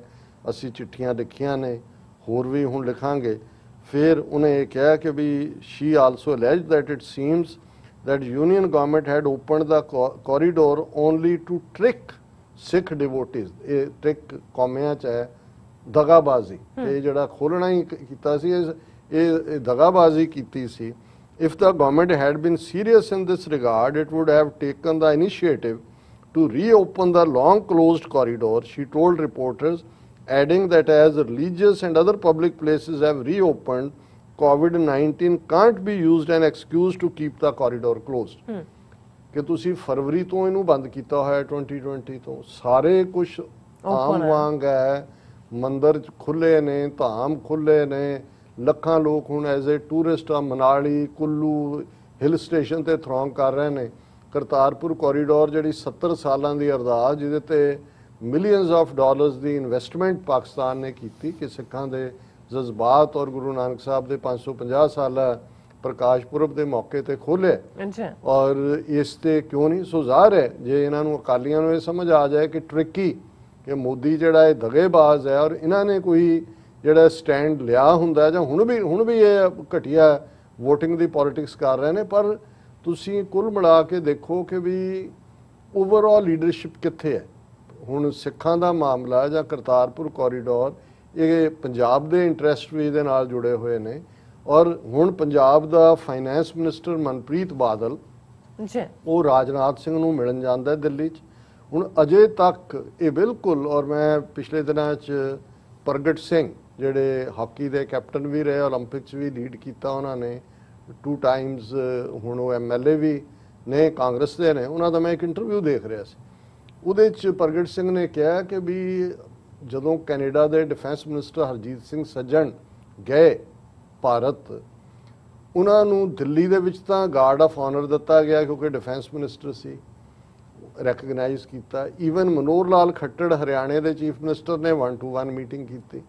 ਲੇਕਿਨ ਅਮਰਿੰਦਰ ਨੇ BJP ਦੇ ਕਹਿਣ ਤੇ, ਉਹਨੇ ਬੜਾ ਐਕਸਪਲਿਸਿਟਲੀ ਕਿਹਾ ਕਿ ਬੀਜੇਪੀ ਦੇ ਕਹਿਣ ਤੇ ਉਹਨੂੰ ਇਨਸਲਟ ਕੀਤਾ, ਹਿਊਮਿਲੇਟ ਕੀਤਾ, ਨੈਗੇਟਿਵਿਟੀ ਕੀਤੀ। ਹੁਣ ਇਹ ਉਹ ਲੋਕ, ਇਹ ਅਮਰਿੰਦਰ ਜਿਹਦਾ ਪਿਓ, ਜਿਹਨਾਂ ਦਾ ਖਾਨਦਾਨ ਟ੍ਰੇਟਰਸ ਦਾ ਖਾਨਦਾਨ, ਔਰ ਹੁਣ ਇੱਕ ਇਹ ਮੰਗ ਪੰਜਾਬ ਸਰਕਾਰ ਦੀ ਹੋਣੀ ਚਾਹੀਦੀ ਸੀ। ਸ਼੍ਰੋਮਣੀ ਕਮੇਟੀ ਤਾਂ ਸਿਰਫ ਜਥੇ ਭੇਜਣ ਤੱਕ ਉਹਦਾ ਰੋਲ ਹੈ, ਓਵਰਆਲ ਪੰਜਾਬ ਗਵਰਨਮੈਂਟ ਕੇ ਭਾਈ ਉਹ ਆਫੀਸ਼ੀਅਲ ਰਿਪਰੈਜ਼ੈਂਟੇਸ਼ਨ ਦਿੰਦੇ ਕਿ ਭਾਈ ਖੋਲੋ ਕਰਤਾਰਪੁਰ ਕੋਰੀਡੋਰ।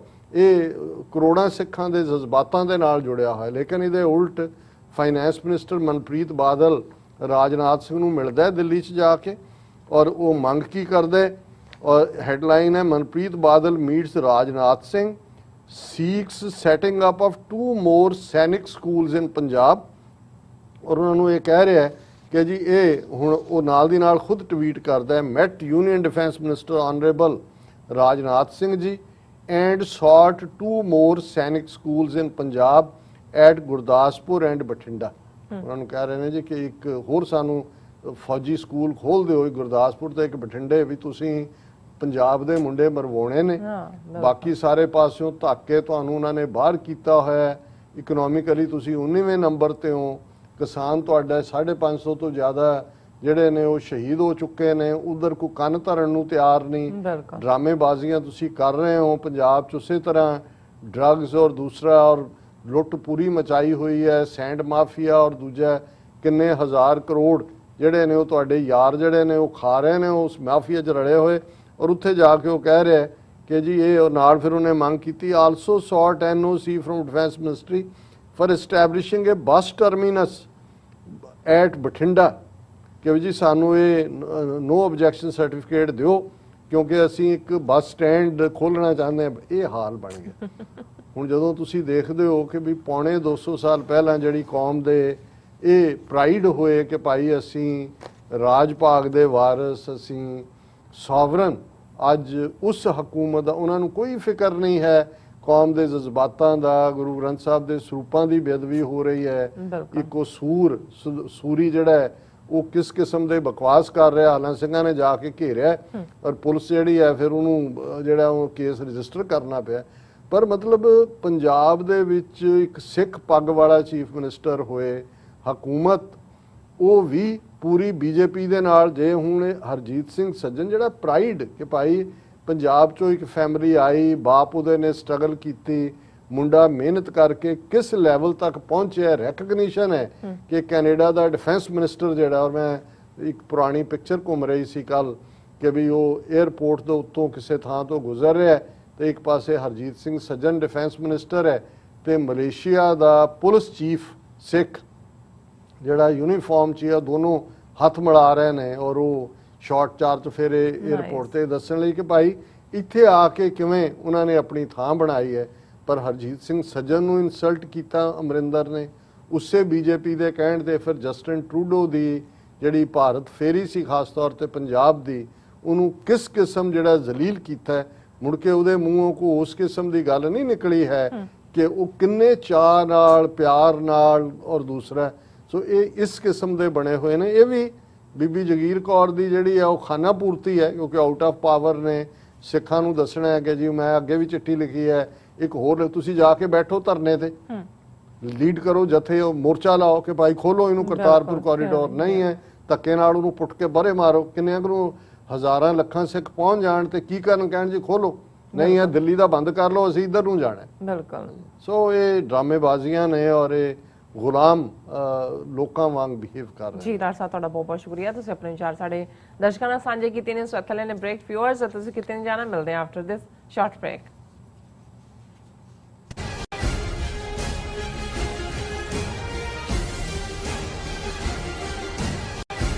ਵਾਹਿਗੁਰੂ ਜੀ ਕਾ ਖਾਲਸਾ, ਵਾਹਿਗੁਰੂ ਜੀ ਕੀ ਫਤਿਹ। Baba Banda Singh Bahadur international Sikh society New York ਅਤੇ ਗੁਰਦੁਆਰਾ ਸੰਤ ਸਾਗਰ ਵੱਲੋਂ ਗੁਰਦੁਆਰਾ ਸੰਤ ਸਾਗਰ ਵਿਖੇ 11 ਜੁਲਾਈ ਦਿਨ ਐਤਵਾਰ ਨੂੰ ਬਾਬਾ ਬੰਦਾ ਸਿੰਘ ਬਹਾਦਰ ਜੀ ਦਾ ਸ਼ਹੀਦੀ ਦਿਹਾੜਾ ਮਨਾਇਆ ਜਾ ਰਿਹਾ ਹੈ, ਜਿਸ ਵਿੱਚ ਪੰਥ ਦੇ ਰਾਗੀ ਢਾਡੀ ਕਥਾਵਾਚਕ ਪਹੁੰਚ ਰਹੇ ਹਨ। ਅਚੇਚੇ ਤੌਰ ਤੇ ਡਾਕਟਰ ਅਮਰਜੀਤ ਸਿੰਘ, ਭਾਈ ਹਰਿੰਦਰ ਸਿੰਘ ਜੀ, ਭਾਈ ਅਮਰੀਕ ਸਿੰਘ ਜੀ ਚੰਡੀਗੜ੍ਹ ਵਾਲੇ ਸੰਗਤਾਂ ਨਾਲ ਸਾਂਝ ਪਾਉਣਗੇ। ਸਮੂਹ ਗੁਰਦੁਆਰਾ ਪ੍ਰਬੰਧਕ ਕਮੇਟੀਆਂ, ਪੰਥਕ ਜਥੇਬੰਦੀਆਂ, ਨਾਨਕ ਨਾਮ ਲਿਓ ਸੰਗਤਾਂ ਨੂੰ ਬੇਨਤੀ ਹੈ ਕਿ ਹੋਮ ਹਵਾ ਕੇ ਪਹੁੰਚੋ ਤੇ ਗੁਰੂ ਸਾਹਿਬ ਦੀਆਂ ਖੁਸ਼ੀਆਂ ਪ੍ਰਾਪਤ ਕਰੋ ਜੀ। ਵਾਹਿਗੁਰੂ ਜੀ ਕਾ ਖਾਲਸਾ, ਵਾਹਿਗੁਰੂ ਜੀ ਕੀ ਫਤਿਹ।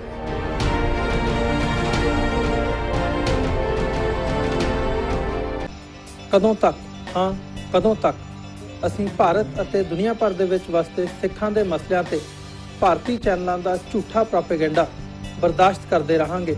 ਆਓ ਮੇਰੇ ਨਾਲ ਜੁੜੋ ਪ੍ਰੋਗਰਾਮ ਗੁਫ਼ਤਗੂ ਵਿੱਚ। ਸਿੱਖ ਨਜ਼ਰੀਏ ਤੋਂ ਰੋਜ਼ਾਨਾ ਵਾਪਰ ਰਹੀਆਂ ਘਟਨਾਵਾਂ ਦਾ ਵਿਸ਼ਲੇਸ਼ਣ ਕਰੀਏ। ਲਾਈਵ ਕਾਲਸ ਅਤੇ ਈਮੇਲਸ ਰਾਹੀਂ ਇਸ ਪ੍ਰੋਗਰਾਮ ਦਾ ਹਿੱਸਾ ਬਣੋ। ਮੰਡੇ ਟੂ ਫਰਾਈਡੇ ਰਾਤ 9:30 ਵਜੇ ਸਿਰਫ TV 84 ਤੇ। ਕੀ ਤੁਹਾਨੂੰ 30, 40 ਜਾਂ 50 ਦਿਨ ਵੇਟ ਕਰਨੀ ਪੈ ਰਹੀ ਹੈ ਤੁਹਾਡੇ ਚੈੱਕ ਲਈ? ਫਿਰ ਬ੍ਰੋਕਰਾਂ ਪਿੱਛੇ ਭੱਜਦੇ ਫਿਰਦੇ ਹੋ ਪੈਸੇ ਲਈ। ਬਹੁਤ ਜ਼ਿਆਦਾ ਟਾਈਮ ਵੇਸਟ ਹੋ ਜਾਂਦਾ ਇੱਦਾਂ ਤਾਂ। ਜੇ ਤੁਸੀਂ ਅੱਜ ਹੀ ਪੈਸੇ ਲੈਣੇ ਤਾਂ ਬੌਬਟੇਲ ਨੂੰ ਕਾਲ ਕਰੋ। ਬੌਬਟੇਲ ਤੁਹਾਡੀਆਂ ਇਨਵੌਇਸਸ ਸੇਮ ਡੇ ਫੰਡ ਕਰ ਸਕਦੇ ਹਨ for a small fee, no contract, no reserve and no hidden fees। ਅੱਜ ਹੀ ਕਾਲ ਕਰੋ ਬੌਬਟੇਲ ਨੂੰ ਤੇ ਤੁਹਾਡਾ ਪਹਿਲਾ ਮਹੀਨਾ ਫ੍ਰੀ। 410 204 2084। ਅਗੇਨ 410 204 2084।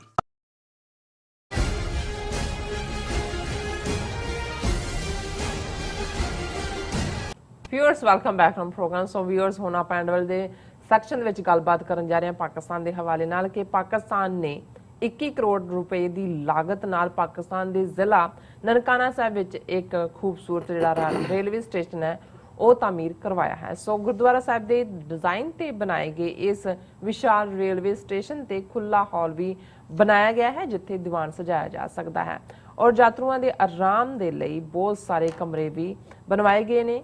ਸੋ ਇਸ ਸਭ ਲਈ ਅਸੀਂ ਪਾਕਿਸਤਾਨ ਸਰਕਾਰ ਦਾ ਔਰ ਆਵਾਮ ਦਾ ਬਹੁਤ-ਬਹੁਤ ਸ਼ੁਕਰੀਆ ਅਦਾ ਕਰਦੇ ਹਾਂ ਔਰ ਇਸ ਬਾਰੇ ਆਪਾਂ ਵਿਚਾਰ ਚਰਚਾ ਕਰਾਂਗੇ ਔਰ ਨਾਲ ਹੀ ਗੁਰਬਾਣੀ ਵਿਚਾਰਾਂ ਦੀ ਸਾਂਝੀ ਤੋੜਨਾ ਪਾਈ ਜਾਏਗੀ। ਸੋ ਅਸੀਂ ਚਾਹਾਂਗੇ ਕਿ ਤੁਸੀਂ ਨਾਲ ਇਸੇ ਤਰ੍ਹਾਂ ਜੁੜੇ ਰਹਿਣਾ। ਦੇਖਣ ਸੁਣਨ ਲਈ ਐਂਡ ਲਿਖਣ ਲਈ ਤੁਹਾਡਾ ਸਭ ਦਾ ਬਹੁਤ-ਬਹੁਤ ਸ਼ੁਕਰੀਆ ਜੀ। ਡਾਕਟਰ ਸਾਹਿਬ ਕੀ ਕਹਿਣਾ ਚਾਹੋਗੇ?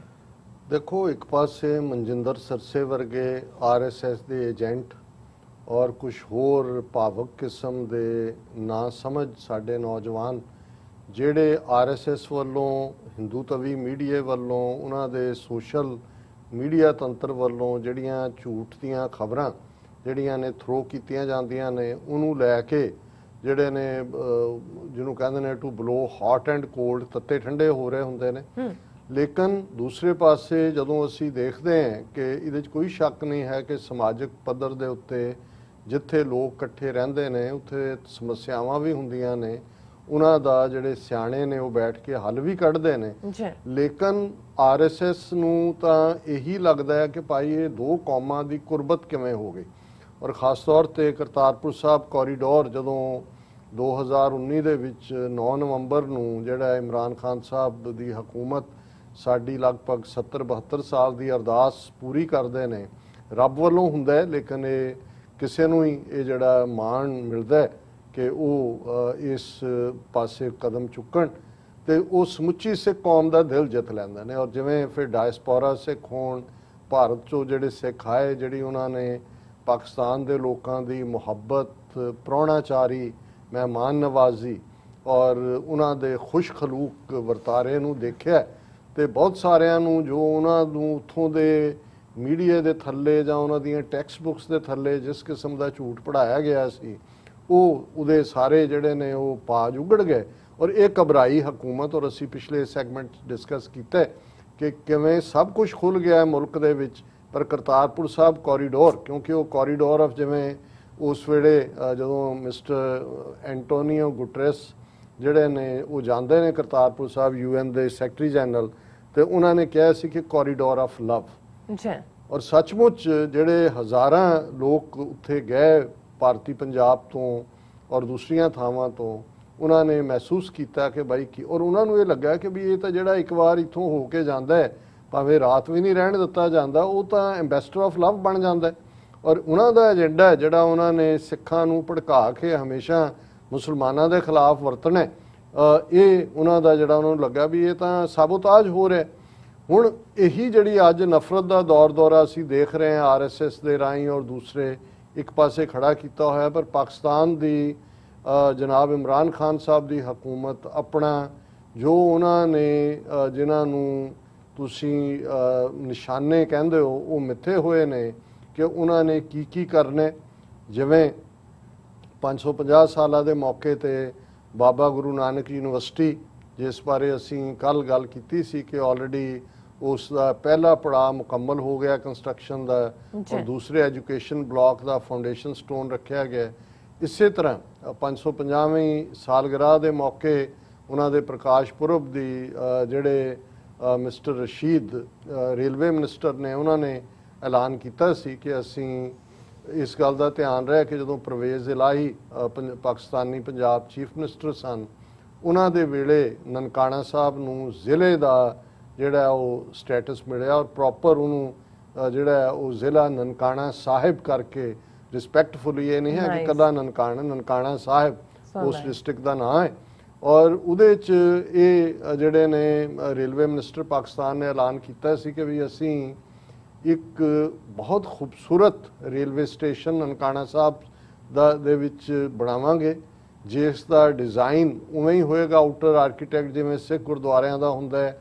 ਅੰਦਰ ਉਹਦੇ ਦੀਵਾਨ ਹਾਲ ਹੋਏਗਾ ਜਿਹਦੇ 'ਚ ਤਾਂ ਕਿ ਜਿਹੜੇ ਸਿੱਖ ਯਾਤਰੂ ਆਉਂਦੇ ਨੇ ਜੇ ਉਹਨਾਂ ਨੇ ਆਰਾਮ ਕਰਨਾ ਹੈ ਬਹੁਤ ਸਾਰੇ ਕਮਰੇ ਹੋਣਗੇ, ਉਹ ਆਪਣਾ ਮਜ਼ਹਬੀ ਜਿਹੜਾ ਪ੍ਰੈਕਟਿਸ ਦੀਵਾਨ ਵੀ ਉੱਥੇ ਕਰ ਸਕਦੇ ਨੇ, ਦੀਵਾਨ ਵੀ ਸਜਾ ਸਕਦੇ ਨੇ। ਔਰ ਈਵਨ ਨਨਕਾਣਾ ਸਾਹਿਬ ਸਟੇਸ਼ਨ ਤੋਂ ਨਨਕਾਣਾ ਸਾਹਿਬ ਜਾਣ ਲਈ ਇੱਕ ਸਪੈਸ਼ਲ ਰਸਤਾ ਜਿਹਦਾ ਨਾਂ ਗੁਰੂ ਨਾਨਕ ਮਾਰਗ ਰੱਖਿਆ ਉਹ ਬਣੇਗਾ। ਔਰ ਅਸੀਂ ਸਮਝਦੇ ਹਾਂ ਵੀ ਵਿਦਨ 3 years ਅੱਜ ਇਹ ਖਬਰ ਉੱਥੋਂ ਦੇ ਸਾਰੇ ਲੋਕਲ ਮੀਡੀਆ 'ਚ ਲੱਗੀ ਹੋਈ ਹੈ ਕਿ ਨਨਕਾਣਾ ਸਾਹਿਬ 'ਚ ਬਣ ਰਹੇ ਪਾਕਿਸਤਾਨ ਦੇ ਸਭ ਤੋਂ ਖੂਬਸੂਰਤ ਰੇਲਵੇ ਸਟੇਸ਼ਨ ਦੀ ਉਸਾਰੀ ਮੁਕੰਮਲ। ਹੁਣ 3 ਸਾਲ ਬਾਅਦ ਇਹ 21 ਕਰੋੜ ਪਾਕਿਸਤਾਨੀ ਰੁਪਇਆ ਉਸ ਦੀ ਲਾਗਤ ਦੇ ਨਾਲ ਜਿਹੜਾ ਇੱਕ ਦਿਲਕਸ਼ ਜਿਹੜਾ ਰੇਲਵੇ ਸਟੇਸ਼ਨ ਉਹ ਮੁਕੰਮਲ ਹੋਣ ਵੱਲ ਜਾ ਰਿਹਾ। 2 ਮੰਜ਼ਲਾ ਇਹ ਹੈ ਔਰ ਸਭ ਤੋਂ ਪਾਕਿਸਤਾਨ ਦਾ ਵੱਡਾ ਔਰ ਖੂਬਸੂਰਤ ਰੇਲਵੇ ਸਟੇਸ਼ਨ। ਔਰ ਉਹਦੇ ਬਾਰੇ ਮਿਸਟਰ ਅਹਿਸਾਨ ਮਿਰਜ਼ਾ ਔਰ ਬਾਬਰ ਜਲੰਧਰੀ ਉਹਨਾਂ ਨੇ ਮੀਡੀਆ ਨੂੰ ਬਰੀਫ ਕੀਤਾ ਕਿ ਵੀ ਗੁਰੂ ਨਾਨਕ ਸਾਹਿਬ ਦੇ ਪੁਰਬ ਔਰ ਹੋਰ ਦਿਨ ਦਿਹਾੜਿਆਂ ਤੇ ਆਉਣ ਵਾਲੀ ਸੰਗਤ ਦੇ ਲਈ ਉੱਥੇ ਰਹਿਣ ਦਾ ਪ੍ਰਬੰਧ ਵੀ ਹੈ, ਬਹੁਤ ਸਾਰੇ ਕਮਰੇ ਉਸਾਰੇ ਗਏ ਨੇ, ਵਿਸ਼ਾਲ ਹਾਲ ਕੀਰਤਨ ਲਈ ਰੱਖਿਆ ਗਿਆ ਤਾਂ ਕਿ ਗੱਡੀ ਦੇ ਆਉਣ ਦੀ ਉਡੀਕ ਕਰ ਰਹੀ ਸੰਗਤ ਆਪਣੀਆਂ ਮਜ਼ਹਬੀ ਰਸਮਾਂ ਜਾਰੀ ਰੱਖ ਸਕੇ। ਮਾਡਰਨ ਕੰਟੀਨ ਵੀ ਬਣਾਈ ਗਈ ਹੈ ਮਾਡਰਨ ਫੈਸਿਲਿਟੀਜ਼ ਨਾਲ ਔਰ ਇਸੇ ਤਰ੍ਹਾਂ ਅਲੱਗ ਰਸਤਾ ਵੀ ਗੁਰੂ ਨਾਨਕ ਮਾਰਗ ਔਰ ਇਹ ਜਿਹੜਾ ਰੋਡ ਜਿਹੜੀ ਸਿੱਧੀ ਗੁਰਦੁਆਰਾ ਸਾਹਿਬ ਲੈ ਕੇ ਜਾਏਗੀ ਔਰ ਇਹ ਸਾਰੇ ਤੇ ਉਹਨਾਂ ਨੇ ਕਿਹਾ ਕਿ ਵੀ ਔਰ ਦਰਸ਼ਕ ਸਕਰੀਨ ਦੇ ਉੱਤੇ ਉਸ ਦਾ ਡਿਜ਼ਾਈਨ ਵੀ ਦੇਖ ਸਕਦੇ ਨੇ ਕਿ ਬਈ ਕਿਵੇਂ ਉਸ ਦੀ ਜਿਹੜੀ ਉੱਪਰ ਡੋਮ ਹੈ ਬਿਲਕੁਲ ਜਿਵੇਂ ਸਿੱਖ ਗੁਰਦੁਆਰਿਆਂ ਦਾ ਗੁੰਬਦ ਹੁੰਦਾ ਹੈ। ਸੋ ਮੈਂ ਸਮਝਦਾ ਵੀ ਇਹ ਰਿਮਾਰਕੇਬਲ ਟ੍ਰਿਬਿਊਟ ਹੈ। ਮੈਂ ਪਾਕਿਸਤਾਨ ਦੀ ਹਕੂਮਤ ਆਵਾਮ ਉਹਨਾਂ ਸਾਰਿਆਂ ਦਾ ਹੀ ਸਾਡੇ ਲਈ ਸ਼ੁਕਰੀਆ ਤੋਂ ਬਿਨਾਂ ਹੋਰ ਤਾਂ ਕੋਈ ਅਲਫਾਜ਼ ਨਹੀਂ ਨੇ ਕਿ ਜਿਵੇਂ ਉਹਨਾਂ ਨੇ ਜੋ ਆਪਣੀਆਂ ਡੈਡਲਾਈਨ ਮਿੱਥੀਆਂ ਨੇ ਉਹਨਾਂ ਦੇ ਮੁਤਾਬਕ ਜੇ 3 ਸਾਲ ਪਹਿਲਾਂ ਉਹਨਾਂ ਨੇ ਇਸ ਤੇ ਕੰਮ ਸ਼ੁਰੂ ਕੀਤਾ। ਹਾਲਾਂਕਿ ਬਹੁਤ ਵਾਰ ਸਾਡੇ ਸਾਊਥ ਏਸ਼ੀਅਨ ਮੁਲਕਾਂ ਬਾਰੇ ਕਿਹਾ ਜਾਂਦਾ ਹੈ ਕਿ ਜੀ ਉਹ ਸੰਗੇ ਬੁਨਿਆਦ ਤਾਂ ਰੱਖਿਆ ਜਾਂਦਾ ਹੈ, ਐਲਾਨ ਹੋ ਜਾਂਦਾ ਹੈ ਪਰ ਮੁਕੰਮਲ ਨਹੀਂ ਹੁੰਦਾ। ਪਰ ਅਸੀਂ ਦੇਖ ਰਹੇ ਹਾਂ ਕਿ ਯੂਨੀਵਰਸਿਟੀ ਪ੍ਰੋਜੈਕਟ ਹੋਏ, ਇਹ ਰੇਲਵੇ ਸਟੇਸ਼ਨ ਹੋਏ ਔਰ ਜਿਵੇਂ ਗੁਰਦੁਆਰਿਆਂ ਨੂੰ ਸਾਂਭ ਸੰਭਾਲ ਔਰ ਰੈਨੋਵੇਟ ਕੀਤਾ ਜਾ ਰਿਹਾ ਹੈ ਉਸ ਦੇ ਲਈ ਅਸੀਂ ਜਨਾਬ ਇਮਰਾਨ ਖਾਨ ਸਾਹਿਬ ਦੀ ਹਕੂਮਤ ਕਿਉਂਕਿ ਫੈਡਰਲ ਪ੍ਰੋਜੈਕਟ ਨੇ ਔਰ ਉਹਨਾਂ ਦੇ ਉਸ ਦੇ ਲਈ ਉਹਨਾਂ ਦਾ ਸ਼ੁਕਰੀਆ ਅਦਾ ਕਰਦੇ ਹਾਂ। ਔਰ ਜਿਵੇਂ ਕਲੋਜ਼ਿੰਗ 'ਚ ਅਸੀਂ ਕਬੀਰ ਸਾਹਿਬ ਦੀ ਬਾਣੀ ਜਿਹੜੀ ਗੁਰੂ ਗ੍ਰੰਥ ਸਾਹਿਬ 'ਚ ਦਰਜ ਹੈ, ਕਬੀਰ ਸਾਹਿਬ ਬਨਾਰਸ ਦੇ ਵਿੱਚ ਉਹਨਾਂ ਨੇ ਸਾਰੀ ਜ਼ਿੰਦਗੀ ਗੁਜ਼ਾਰੀ ਲਗਭਗ 600 ਸਾਲ ਪਹਿਲਾਂ। ਉਹ ਇੱਕ ਵੱਡੀ ਰੂਹ ਜਿਨ੍ਹਾਂ ਨੇ ਰੂਹਾਨੀਅਤ ਦੇ ਬਾਰੇ ਜੋ ਕੁਛ ਉਹਨਾਂ ਦੀ ਇੱਕ ਪਾਸੇ ਗੁਰੂ ਗ੍ਰੰਥ ਸਾਹਿਬ 'ਚ ਉਹਨਾਂ ਦੀ ਬਾਣੀ ਹੈ, ਉਹਨਾਂ ਦੀ ਆਪਣੀ ਜ਼ਿੰਦਗੀ ਇੱਕ ਰੈਵੋਲੂਸ਼ਨਰੀ ਥਾਟ, ਬ੍ਰਾਹਮਣਵਾਦ ਨੂੰ ਚੈਲੰਜ, ਬ੍ਰਾਹਮਣਵਾਦ ਦੇ ਜਿੰਨੇ ਫਿਰਕੇ ਜੋਗੀ